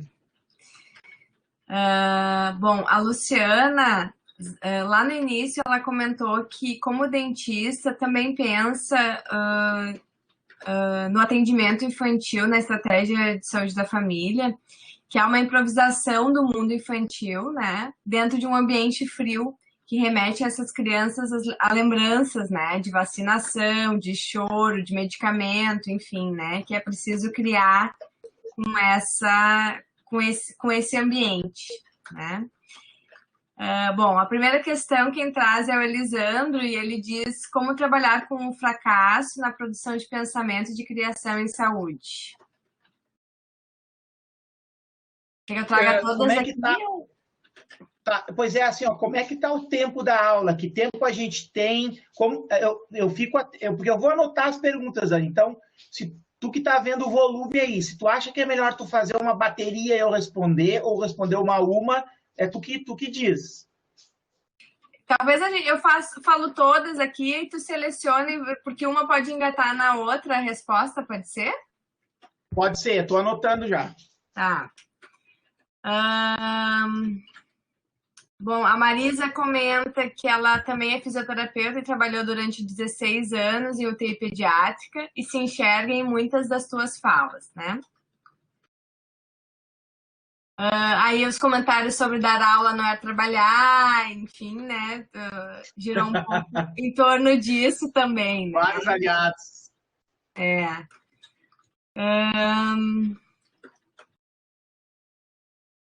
Mais elogios, vários. Elogios a tuas criações lá de tecnologia, né? Tecnologia 1000% brasileira foi trazido. E questões relacionadas à importância da cultura e da arte, né, para a população durante a pandemia, comentários sobre isso, e o brincar trazendo condições de saúde mental e evitando problemas na vida adulta, alívio de estresse, melhores relações sociais, o riso, né, o sorriso. Elogios com relação ao texto que tu citou do La Rosa. E questões de acessar o mundo interior da criança a partir do brincar. Elogio relacionado ao teu olhar atento e diferenciado para os objetos e situações. Enfim, foi isso que girou aqui nos comentários. Então, questões tem uma bem assim mais direcionada, né? E aí um geral aí. Que é essa do Elisandro, né? É. O Elisandro é um bom perguntador. O Elisandro é um freiriano, né? Pedagogia da pergunta na veia. Ele está dizendo aqui que pode fazer outras perguntas se tu quiser. Sinta-se à vontade, Elisandro. O objetivo do encontro também é esse, né? Mas, assim, eu acho que o Roger trouxe isso também, né? É tão difícil a gente assumir o fracasso, né? A minha formação em teatro de animação, teatro de bonecos, ela foi muito de tentativa e erro. Porque não havia escolas, né, em Porto Alegre. Eu morava em Alvorada, mas eu vinha para Porto Alegre. Não havia escola, então, os meus primeiros bonecos, assim, era uma perna de um material, um braço de outro, era muita tentativa e erro. Um boneco que alguém hoje entra no YouTube e vê todo o processo e mecanismo de construção, né, e faz em uma semana, eu levava um mês para fazer. Mas eu aprendi muito, né, experimentando mais variados tipos de material e tal. Então, também tem essa coisa de não ter medo do fracasso. Ele é um caminho mais duro, porque tu tem que lidar com as tuas limitações e impossibilidades, mas ele é muito rico também, né? É muito rico. E eu acho que tem que lidar com isso é um exercício interno grande também. Por quê? Porque o mundo do saber, especialmente o mundo da saúde, ele é um mundo muito duro, muito egoísta e muito excludente, né? Diego, me permite em alguns casos competitivo. Isso, e muito competitivo. Muito obrigado, Roger. Fiquem à vontade para contribuir. Então, assim, eu levei um tempo. Imagina, eu entrei para UTI pediátrica com um semestre de residência só e eu me sentia um fisioterapeuta mais desqualificado dos fisioterapeutas que tinham lá, né? Eu entendia pouco de ventilação mecânica, né? Que é um mundo e um universo duro e tecnológico que o fisioterapeuta intensivista tem que dominar. Então, isso também me deixava um pouco baixo astral, assim, né? Me achando incapaz, impotente e tentando ser aquele doutorzão, né? Jaleco branco, estetoscópio no pescoço, né? Mas aí o mundo vai te mostrando que não basta só tu dominar a técnica, né? Quando tu lê um Emerson Elias Merri, que eu tive a honra, né, de ser a banca do meu trabalho de mestrado, né? Quando tu vê ele dizendo que o cuidado não é um procedimento, é um acontecimento, né? E o que ele está dizendo ali? Que, cara, não adianta tu ser um bom técnico, né? Tem um monte de outras coisas, de outras categorias, né, que tu tem que dominar para poder cuidar. E fazer, eu acho que isso também é importante, assim, ressaltar. Porque as pessoas que estão me ouvindo aí, cada um de nós somos um arranjamento de coisas, né? Eu sou o Diego, fisioterapeuta, bonequeiro, pai da Olga, do Tito, tocador de cuíca, e estudante de trombone de vara, né? Enfim, que gosta de black music. Então, esse arranjamento, professor, esse arranjamento de coisas que eu sou, eu levo para os meus rituais de saúde. Com coragem, e se aceitando, e sendo eu sempre em qualquer lugar. Eu acho que isso que falta um pouco para a gente. Nesse momento, as pessoas que estão me ouvindo, tem um monte de gente que é músico, que faz bem bordado, que faz boneca, que escreve bem, que faz comida bem, enfim. Como é que tu usa todo esse arranjamento de coisas que tu é para cuidar, para te encontrar com o outro, né? Como é que tu usa o cuidador sabido que eu sou é o usuário sabido que eu sou, né, do SUS. Então, como é que tu te utiliza disso para ajudar, para cuidar, para fazer uma aula, para montar um curso, para montar uma formação, para fazer gestão de ensino, né? Não tem como tu não dialogar com teus fracassos. É que a gente conta muito pouco sobre os nossos fracassos, né? O senso comum é tu contar as façanhas que tu ganhou, né? Eu não tenho vergonha mais. Eu tô despudorado, assim. Eu não tenho mais vergonha de contar os meus erros. Inclusive, hoje eu contava para uma residente um erro meu que eu aprendi, né?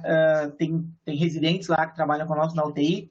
Eu disse para ela que um dia eu nunca mais vou esquecer, porque se eu tivesse lido em qualquer slide, em qualquer livro, eu não lembraria.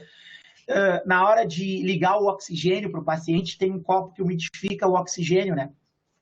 E tu tem que ligar sempre antes a parede para depois ligar o copo. Porque vem com muita pressão o oxigênio da parede.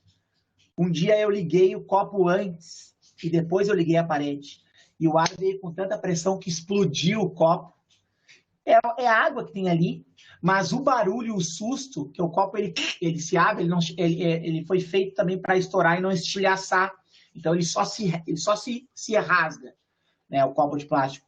Mas o barulho e a água que jorou no meu rosto e o meu coração acelerando a 200 por hora, eu nunca mais esqueci. Então, é um saber de experiência, né, que o Larossa nos ensina, né? Eu nunca mais esqueci disso, entendeu? Aquilo ali me afetou. E olha como é legal aprender também se afetando. Então, por isso essa minha paixão pela experimentação com objetos, né? Ou pela arte no ensino da saúde. Porque a gente está falando de afeto, de convocação do sensível, de aprender experimentando, tentativa e erro. né? São formas muito interessantes de aprender. Não sei se eu te respondi, Elisandro. Eu acho que tu me fez mais uma provocação e eu entrei com tudo na tua provocação. Ele disse que gosta muito dessa posição de falarmos sobre os nossos erros ou fracasso, né? Sobre o nosso não saber. Tem mais mais uma questão aqui, que é quando você foi convidado em escolas privadas ou públicas, como você sentiu as crianças? Estão brincando o suficiente? E os professores, como você os sentiu? Por outro lado, que felicidade lhe escutar mencionando a Faiga. Pô, que legal, hein? É tão legal encontrar as pessoas que às vezes leem coisas que tu lê e tal. Eu queria conhecer as pessoas também, né? Que às vezes tem mais coisas, né? Eu, por exemplo, quando o Elisandro uma vez postou uma imagem no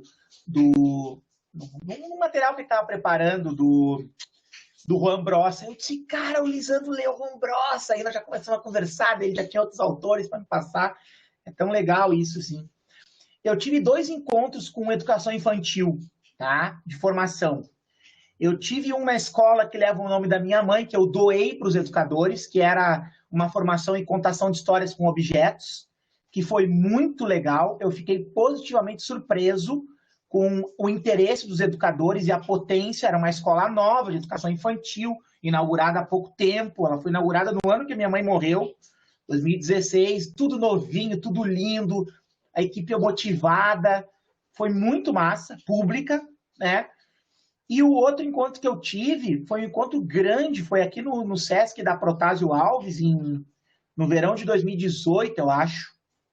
No verão de 2019. Foi 2018, acho. Que o Sesc me convidou para dar uma formação para todos os professores da rede de educação infantil do Sesc. Então, eram 3 turmas de 40, assim, eu me escabelei para poder, enfim, né, responder a contento, assim, fazer eles terem um aproveitamento bom do curso. E a minha surpresa foi muito positiva também, viu, gente? Eu confesso para vocês que tinha até um pouco de preconceito com relação ao Sesc e tal. Eu viajei muito pelo Brasil em festival de bonecos, e os Sescs no Brasil, eles são super populares. O Sesc SESI de São Paulo tem piscina nível do Grêmio Náutico União aqui de Porto Alegre, que é pública, entendeu? E eu acho super elitista, assim, achava, assim, o Sesc aqui do Rio Grande do Sul, e o meu preconceito murchou, assim. Também os educadores super interessados, fazendo trabalhos muito legais nas escolas de educação infantil do Sesc, trabalhando com brincar heurístico, com material natural. Eu fiquei muito surpreso, assim. A esperança na educação infantil. A esperança. Eu aprendi muito também na escola Waldorf, com a pedagogia Waldorf. A minha filha fez o jardim de infância na escola Waldorf, aqui em Porto Alegre, e não deveu em nada os educadores, e até hoje eu tenho contato com eles, converso por WhatsApp, eles me mandam fotos dos trabalhos que eles fazem de contação com objetos com os alunos. Foi muito gratificante para mim ter trabalhado com essa galera aí. Boa noite. Queria te perguntar, Boa então, noite, na Lisiane. verdade, trocar uma ideia contigo. Eu sou enfermeira, eu trabalho no Cristo Redentor, e quando tu traz essas experiências que a gente tem muito lá também, né, e eu trabalho na emergência, e muitas vezes, principalmente nos domingos, final de tarde, início de noite, começam a chegar as crianças que caíram na pracinha, fraturaram algum membro, né, e chegam muito chorosos, assim, na emergência. Claro, estão com dor, né, e uma das formas que eu tenho para trazer um pouquinho de alegria para eles, e eles chegam com medo também, né, muitos chegam com medo, é realmente pegar uma luva e fazer um balão, fazer uma carinha, né, bonitinha ali com os cabelos. As crianças geralmente ficam mais tranquilas quando eu dou isso para eles, mas tu sabe, Diego, que eu me deparo muito com essa questão de já ter sido chamada a atenção por conta de não poder usar essa luva porque é um gasto para o hospital. E aí, quando a gente pega esse tipo de coisa que tu trouxe aí também, material vencido, muitos materiais vencidos e muitas coisas desperdiçadas dentro da nossa instituição, a gente entra nessa indignação, né? Pô, a gente não pode, não tem nada além disso para a gente fazer para aquela criança, porque é um hospital de trauma, e a criança chega, né? A gente não tem nada de criança lá dentro. E aí entra essa questão, e eu queria que tu me trouxesse um pouquinho dessa experiência, e dentro do Cristo também, né? E o que tu acha em relação a isso? Muito bom. As perguntas vão ser melhor que a minha fala, o resultado e a participação de vocês. Eu vou te responder de forma bem objetiva. Eu vou ter o maior prazer de tu depois me mandar o conteúdo da tua resposta. Eu ouvi muito isso no criança. E aí, sabe o que eu resolvi fazer? Eu disse uma vez para uma colega que estava me falando isso, eu disse assim, ó, faz um sentinela.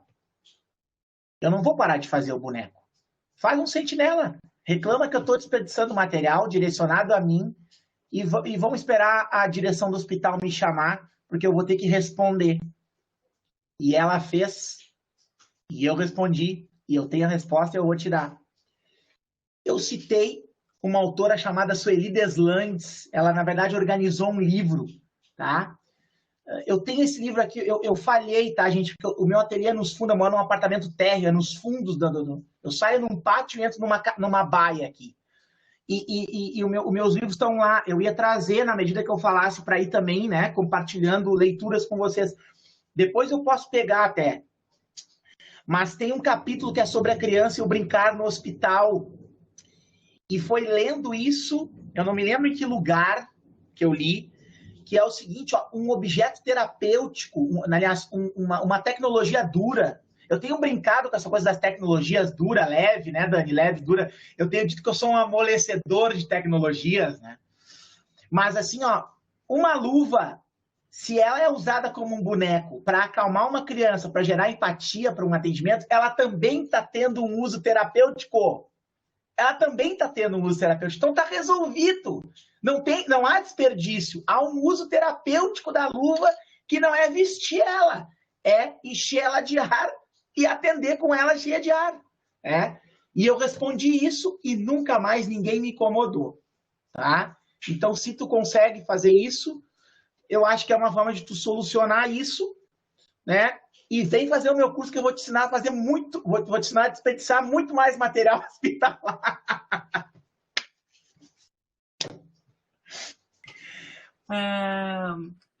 Todo mundo gostou aí da tua resposta, Diego. Eu queria fazer só um comentário a respeito, na verdade, assim, do impacto ambiental positivo que tem todas essas ações que o Diego tem se proposto a fazer, no momento que se recicla também uma série de materiais, né? Então, a gente tem uma outra dimensão desse trabalho que não é, digamos assim, apenas aquele com o paciente, ou de assistência, ou até de cunho individual, mas é um impacto, pessoal, assim, do ponto de vista de coletivo. Porque, por exemplo, todos aqueles negatoscópios que iriam fora, que o Diego aproveitou, ou então a incubadora, quer dizer, assim, essa série de materiais e equipamentos que se dá uma outra destinação. Na verdade, a gente está trabalhando também aqui com questões de sustentabilidade e de minimização de impactos ambientais, né, do descarte, vamos dizer assim, desses produtos. Então, tem uma outra dimensão aí que talvez também pudesse ser explorada ou lembrada, que é uma dimensão não relacionada diretamente à assistência, mas uma dimensão relacionada a impacto ambiental desses produtos não mais utilizados, ou que não seriam mais utilizados, que teriam esgotado o seu ciclo de vida útil e que são resgatados com uma outra função, no caso, terapêutica ou semelhante, né? Isso eu queria trazer de comentário aqui, de contribuição. Perfeito. Não deixa de brincar, Lise. Isso que tu tá fazendo é muito importante. Imagina, trabalha com criança do trauma, né? Com dor. Eu elegi uma forma de me encontrar com as crianças que o meu processo de trabalho permite, talvez o teu não permita, que é o seguinte, ó. Eu entro, às vezes, no ambiente, eu já sei os pacientes que eu vou atender, tá? Então, às vezes, eu entro só para brincar e saio. e depois eu volto propondo coisas relacionadas ao atendimento assistencial técnico, né? Hoje, por exemplo, eu já sabia que o menino era choroso, que estava, né, naquela tensão, naquele ambiente, todo mundo com a mesma roupa. Veio um cara de azul e me aplicou uma injeção há poucos minutos, o outro que vai vir de azul vai me aplicar de novo, entendeu? Então eu brinco, eu tenho já uns personagens que no curso eu ensino também a fazer, com esteto, com a luva, e aí eu também sou mágico, eu cuido das crianças, mas eu também sou mágico, e aí já tem aquele sorriso, aquele patinho, e eu saio, né, para as crianças na UTI que tem se comunicado, né, que algumas estão sedadas e entubadas. E aí depois eu volto propondo coisas relacionadas ao atendimento, e fica muito mais fácil, né? Nem sempre também é muito fácil, né? Porque às vezes a criança está num estado de tensão e de choro que tu não consegue. Às vezes tu tem que aceitar o teu fracasso, né? Tu tem que aceitar que aquele conto não funcionou, né? E que, de repente, o melhor é tu fazer o mínimo, que vai ser o máximo para aquele momento, para no outro dia tu retomar, ou daqui a pouco dialogar com o cuidador que tá com a criança para poder te ajudar, enfim. Essas coisas que exercitar o improviso com os objetos ajuda também, né? Cuidar a criança é improvisar o tempo inteiro, então a gente tem que exercitar o improviso. Não adianta exercitar só a minha técnica, né? Porque às vezes eu vou com um plano na cabeça e eu não consigo fazer nada.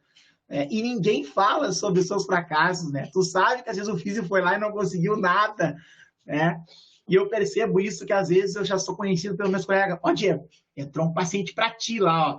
Que é assim, ó, aquelas crianças que mais choram, entendeu? Que não aceitam nada, assim, ó, paciente para ti, tipo, para mim não, entendeu? Não é meu departamento, né? Então, segue fazendo isso, Lice. Tu tem um parceiro aí, nós estamos no mesmo grupo, estamos no mesmo barco. Conta comigo. Diego, eu vou ler uma pergunta e depois tem uma pessoa que quer fazer uma pergunta por áudio também, tá? Tá. Deixa eu achar aqui. A Letícia. Gostaria que falasse um pouco sobre essa ressignificação desses momentos na UTI pediátrica. Momentos doentios para momentos leves e mágicos. Consegue citar um exemplo marcante?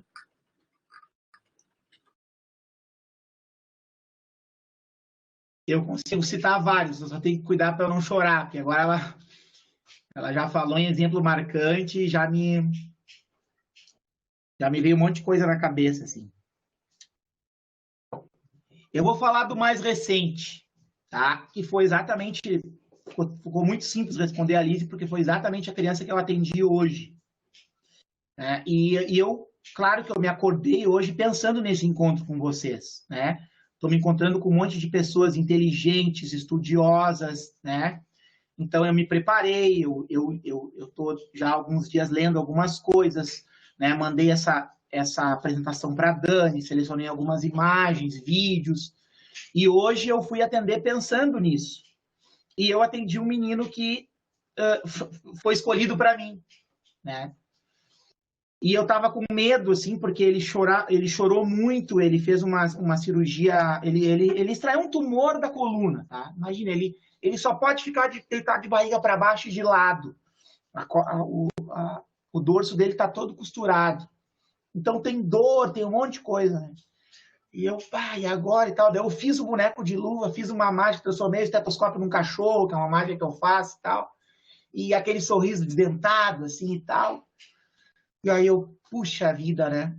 Isso aí valeu o meu dia, né? Eu tô pronto para me encontrar, tô pronto para a aula de noite, sabe? Porque se o cuidado é um acontecimento, ele afeta a criança, e tu vê que a criança se afeta com um sorriso, né? Mas ele afeta muito a gente também. E eu acho que foi por isso que eu não saí da assistência até hoje, né? Eu podia estar só dando aula ou só trabalhando na gestão. Os meus colegas escolheram para chefe do serviço. Então, além disso, eu ainda sou gestor, né? Sou chefia do serviço e ninguém quer encarar e eu vou ficando.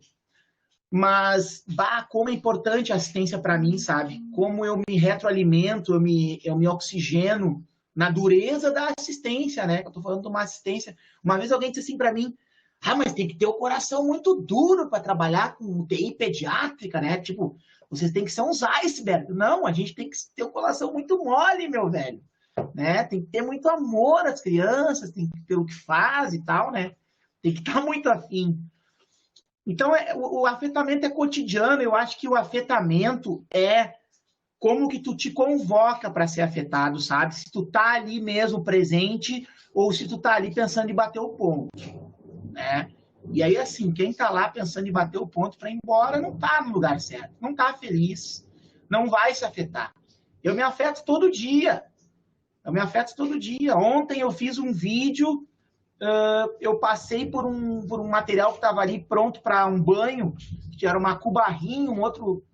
Os enfermeiros sabem melhor o nome ali, uns balde de material de alumínio.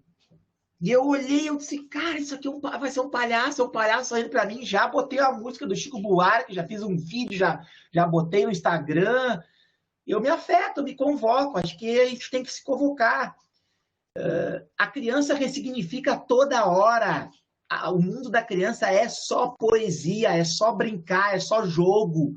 Aí tem um outro livro que eu amo, que chama-se Homo Ludens, né? Que é um contraponto ao Homo Sapiens. Né? Nós paramos de jogar. O jogo é vida, a gente tem que continuar jogando. Né? O Leonardo Boff fez o livro As Quatro Casas do Cuidado, que é o saber cuidar, que diz que todos cuidam. Mas o Augusto Boal, que é outro cara que eu me referencio muito também, eles falam do jogo, né? Então, poxa vida, que privilégio a gente tem de atender criança, porque as crianças jogam o tempo inteiro, né? Isso é muito bom, né? Então, ressignificar para mim é dizer que tu tá subindo para cima, assim. É uma redundância. Eu ressignifico todo dia. Às vezes eu nem percebo que as pessoas ressignificam encontros comigo, eu só vou perceber depois. E aí também tem a coisa da escuta, do follow-up da escuta, né? Que às vezes tu pode escutar depois e de novo, né? Ou quando tu escuta uma música várias vezes, tu, não tinha percebido isso e tal. Então, ressignificar, às vezes, vem a rebote, ele vem depois, tu, eu disse aquilo, ou não deveria ter dito, ou que bom que eu disse. Então, o termo educação permanente, que é um termo que só a saúde usa, né? Eu participei ontem do encontro da Rede Unida, e a Ana Galvão, puxa vida, eu estava numa mesa com a Ana Galvão, minhas pernas estavam tremendo, né? E a Ana Galvão disse isso, assim, que a educação permanente é um termo que só nós da saúde usamos, né? Usamos mais, assim, refletimos sobre isso e tal. Mas é o tempo inteiro, é só tu saber tirar um aprendizado do encontro do atendimento. Esse menino me ensinou muito hoje, né? Eu gostaria de chamar o Fred, então, para fazer a sua pergunta. Sim, obrigado, prof. Daniela, obrigado, prof. Roger, obrigado pelo presente, assim, sem palavras para poder se agradecer. Quanto bom está sendo ouvir o Diego, e Diego, cara, que emocionante te escutar. Então eu vou tentar segurar um pouco o choro, porque entre os que aplaudimos hoje está minha esposa, Cristine, está o Benício, meu pequeno de 11 meses, e ele bate palminhas porque vê os seus pais batendo palminha. Mas tão simbólico, cara, a família inteira te ouvindo e batendo mais do que merecia as palmas. Desculpa se eu quebrei um protocolo abrindo meu microfone, mas era para te dizer muito obrigado com palmas. Essa é uma questão. A outra, Diego, é que tu acabou de nos dar uma informação muito valiosa, ou pelo menos consegui agora colocar ela no papel aqui, que tu é gestor. Bem, eu venho da escola, assim, nesse momento sou professor numa escola Waldorf, na Querência, fui contratado em janeiro, então falar do brincar é um assunto muito sério lá. E eu ministro inglês para todos os anos, do primeiro ao nono. E então, ensinar inglês numa escola Waldorf para o primeiro, segundo, terceiro ano, eu acho que vai ser muito interessante. Ainda não entrei porque estamos no híbrido. Mas o que eu queria te dizer era que tu não está em Santiago de Compostela porque a gestão talvez considerou, enfim, né, essas coisas que a gente está vendo no micro e no macro, até nono, o quanto uma gestão boa faz diferença. E uma pergunta, provocação para ti seria de que maneira tu poderia também trabalhar com gestores de dois campos que a mim me são muito caros. A saúde, né? Gestores, porque eu acho que um gestor como tu talvez não mandaria somente um bonequeiro para Compostela, senão uma trupe inteira. E talvez não para aprender, senão para dar aula lá. Essa é uma questão. E talvez diretores e diretoras, gestoras de escola, gestores de escola, especialmente das privadas, viu? Porque no público, eu fiquei muito emocionado quando tu contou que a tua mãe dá nome a uma escola, cara. E tu ir na escola que tem o nome da tua mãe, parece um nó na garganta, tia. É emocionante, mas curiosamente as escolas públicas têm menos grana e fazem coisas alucinantes, que muitas vezes ficam dentro dos muros da escola. Eu te digo que a escola privada está doente, cara. Essa escola, assim, mais diferenciada, com aspas gigantescas, talvez precisasse estar na UTI, contigo ou da mãe. Mas isso não sei se um dia vai acontecer. Então, queria te ouvir um pouco enquanto, como tu te vê como uma ajuda para gestores, a outra, te perguntar depois, se tu puder, o nome do livro da Deslandes, da Sueli Deslandes, que eu fiquei muito interessado nisso, e porque mais colegas se sintam encorajados a fazer sentinelas, como tu falou. Em 2013, eu acho que fiz uma coisa como um sentinela tua, e fui convidado a sair da escola em que eu trabalhava, e acabei conhecendo o Maturana pessoalmente, e depois me enterei que ele estava ligado no que tinha acontecido. O Maturana partiu faz poucos dias. E assim como tu, me parece que vamos falar não só de Maturana, senão de Kurtz em breve, senão já estamos falando, cara. Muitíssimo obrigado pela tua generosidade, pela tua humanidade, cara. Nesses momentos em que a gente precisa de um abraço, eu me senti abraçado pelos teus bonecos. E tu abraçou até meu pequeno. Isso é uma coisa que um dia eu espero te agradecer pessoalmente. Somente isso, porque senão eu vou começar a chorar aqui e ficar ruim. Tá? Muitíssimo obrigado, Diego. Obrigado mesmo. Cara, que loucura, cara. Cara, o Fred, Ubuntu para você. Eu sou porque você é. Nós somos porque nós somos. Né? Falando Maturana, né? Poxa vida, outro baita pensador. Eu consegui ficar amigo, eu disse para Dani que eu mandei para ele essa aula de hoje. Imagina se ele entrasse aí, né? Eu consegui ficar amigo do Boaventura também num encontro muito louco, assim, que não dá tempo de eu contar aqui, mas valeria muito a pena, assim. Foi um dia muito especial, assim. Eu acabei com Boaventura numa ocupação Mirabal ali na ocupação que agora destruíram o prédio ali perto do restaurante Copacabana. Como é que é o nome, gente? Areal da Baronesa. 11h30 da noite eu acabei com o Boaventura ali. Depois eu levei o Boaventura pro hotel. E antes disso, o Boaventura estava ele foi pro Copacabana. Vou contar rapidinho. Foi muito legal esse dia. O Boaventura foi convidado pela URGS e tal. Ele veio palestrar. A gente leu uns poemas dele lá, de um livro especial que ele escreveu, que ele é um ser humano muito especial. Escreve poesia. Tem um outro lado dele, um lado B do Boaventura, que é muito massa. E aí ele convidou nós que declaramos os poemas. A URGS tinha pagado um jantar para ele no Copacabana. E ele convidou os declamadores, né? Ali tinha a Atena, que é uma trans maravilhosa, escreve. Tinha o Rafa Rafuage, que é um rapper. Eu tava lá de bonequeiro e tal, poeta, enfim. E aí ele nos pagou a janta ainda. Não, você é por minha conta. A URGS vai pagar minha janta, eu pago a janta de vocês. E ele sentou conosco, bebeu conosco. Daí o vice-reitor lá e tal chamou para ele fazer uma fala. Ele fez uma fala e o reitor abriu para as outras pessoas falarem, né? Como geralmente acontece. E aí o Boaventura, eu tinha ido no hotel, eu tinha ensaiado com ele os poemas e eu levei para ele um texto que eu escrevi, que chama-se O Cuidador Errante, que eu queria que ele lesse, porque naquele período eu estava já com o plano do doutorado lá na Espanha cortado pelo hospital, eu vou começar a construir uma relação com o Boaventura. E aí, lá pelas tantas, ele tá umas 3 pessoas de mim, assim, nós ali bebendo, eu com a Bárbara, minha esposa e tal, todo mundo, e ele bota a cabeça para frente, assim, umas 3 pessoas assim, ó, Diego, li o teu texto e gostei. Aí eu disse, já posso morrer, né? Boaventura leu o texto meu, disse que gostou, tá? Posso sair daqui agora e morrer com uma bala perdida, né? Mas não foi só isso.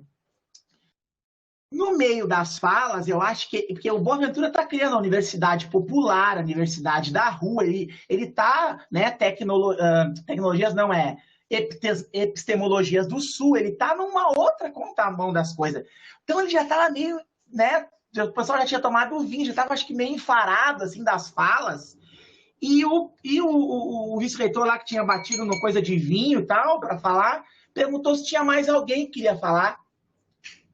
E ele não disse assim para mim, ó, Diego quer falar. E eu disse, mas onde é que esse velho tá para estar gagá? Esse cara não pode, né? E eu já tinha tomado umas 3 Heineken, eu acho. E aí eu disse, tá, mas eu olhei para ele e falei, sobre o que, professor? Fala sobre o teu texto, que é um ensaio aqui que eu escrevi, baseado na corpografia do Milton Santos, que era o Cuidador Errante. Ah, daí eu me empolguei e falei, né? Falei, eu nem me lembro mais que eu falei, assim. Falei. Daí terminou, depois a menina lá que é rapper fez uma poesia de hora, lá assim, um improviso e tal. Foi um dia inesquecível. E eu usei essa metáfora aí, não foi para um exibicionismo da minha relação com o Boaventura, que ela é pequena e momentânea, né? Ele demora para me responder os WhatsApp, e quando ele me responde eu fico muito feliz. Mas foi porque isso que tu disse para mim tem tanta força como ter me encontrado com ele. Eu vou levar para sempre no meu coração. Muito obrigado. Muito obrigado. Isso me enche de energia para continuar dedicado ao que eu faço, porque muitas vezes esse trabalho ele ainda é considerado um arquétipo das tecnologias bobas no hospital, sabe? Então, ouvir de pessoas como vocês, estudiosos e tal, isso me deixa muito contente, assim. Me afetou muito o que tu disse, me emocionei bastante, muito obrigado. Seja um freiriano na pedagogia Waldorf. A pedagogia Waldorf precisa de Paulo Freire. Não caia na ditadura da antroposofia, no totalitarismo da antroposofia. Tá? Eu te deixaria de dica como professor de pedagogia Waldorf, tá? E sobre a gestão, para te não deixar sem resposta. Foi muito tímida as experienciações que eu tive na gestão dessa tecnologia, dessa metodologia de ensino, de encontro, de ensino-aprendizagem, tá? Eu ouvi de alguns colegas que ressignificaram seus espaços de trabalho ao brincar com os objetos, a experienciar os objetos. Não sei o que foi essa ressignificação, esse desdobramento. Tenho curiosidade para saber, mas também quero desafiar você que trabalha na gestão e os outros colegas que estão me ouvindo agora, que são gestores, de se apropriar dessas coisas que eu estou trazendo para vocês e transformar isso em trabalhos também, né? Vou fazer às vezes da Dani, agora que me cobra muito as publicações que a gente não fez ainda, né? Então, vamos lá, ajudo, posso ser um co-orientador, orientador, vou ficar muito feliz de você estar experienciando isso e botando isso para o mundo. Isso, para mim, é o mais importante. Tá? Me tenham como um grande parceiro. Obrigada, Diego. Acho que se a gente pudesse, entraria meia-noite adentro aí, Com né? certeza. Já estamos no nosso adiantado da hora, Isso. então vamos nos encaminhando para o fim aqui. Eu queria trazer só uma constatação que tu coloca lá na tua dissertação para a gente finalizar esse momento, né? Que tu colocas que a tecnologia leve é efêmera, né? A gente ela só dura o instante do encontro, o instante em que a gente está junto, o vínculo, o acolhimento, né? Tudo isso se constitui num instante.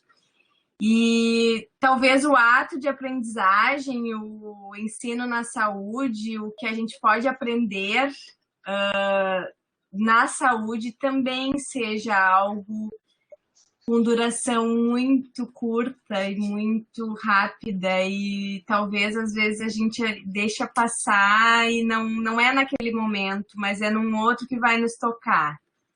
Ô, Dani, me dá um parênteses para não esquecer que isso foi muito divino também, e eu quero compartilhar com vocês.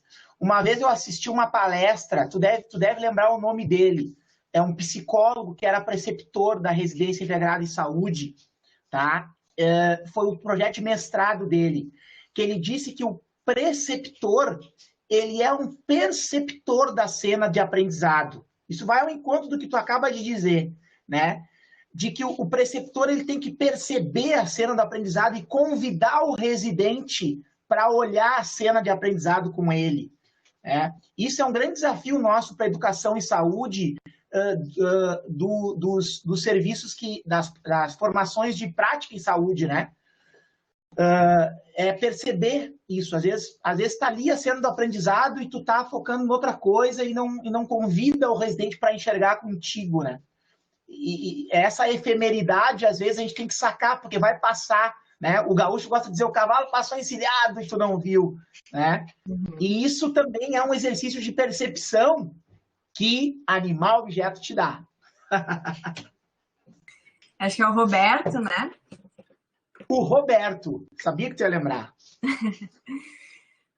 Então é isso. Eu tenho que pegar o livro aqui. É aqui do lado, tá? Eu vou pegar um minuto. Quem sabe tu me manda a foto da capa, depois a gente posta no Moodle, eu acho que fica mais fácil de todo mundo acessar. Isso, manda para o Fred aí, que é um livro bem legal, bem massa. Tá, eu não gosto muito de comentar as coisas do Diego, porque ele sempre me faz pensar outras coisas e eu sempre estou na roda, girando enquanto ele está falando, eu estou sempre pensando outras coisas e produzindo outras coisas e para mim o comentário faz morrer essa roda que gira. Então eu acabei ouvindo muito e falando pouco, mas é por isso, gente, eu peço desculpas, é uma limitação, né? Que bom que o professor Roger conseguiu fazer alguns comentários e alguns links aí mais. Bom, eu acho que sim, a gente já está um pouquinho avançando aí a hora, né? Olha ali, olha quem está ali. Mostra o Divo para ele aqui, ó. O Divo, eu tive Covid e eu tava com medo de morrer. E aí eu resolvi, eu não tenho um boneco de fio, né? Aí eu resolvi fazer um boneco de fio durante a pandemia com o material que eu tinha aqui. E eu fiz o Divo, que é esse marionete aqui, ó.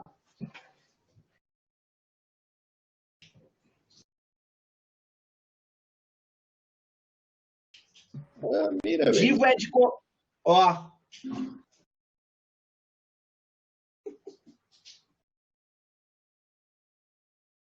O Divo é Covid ao contrário.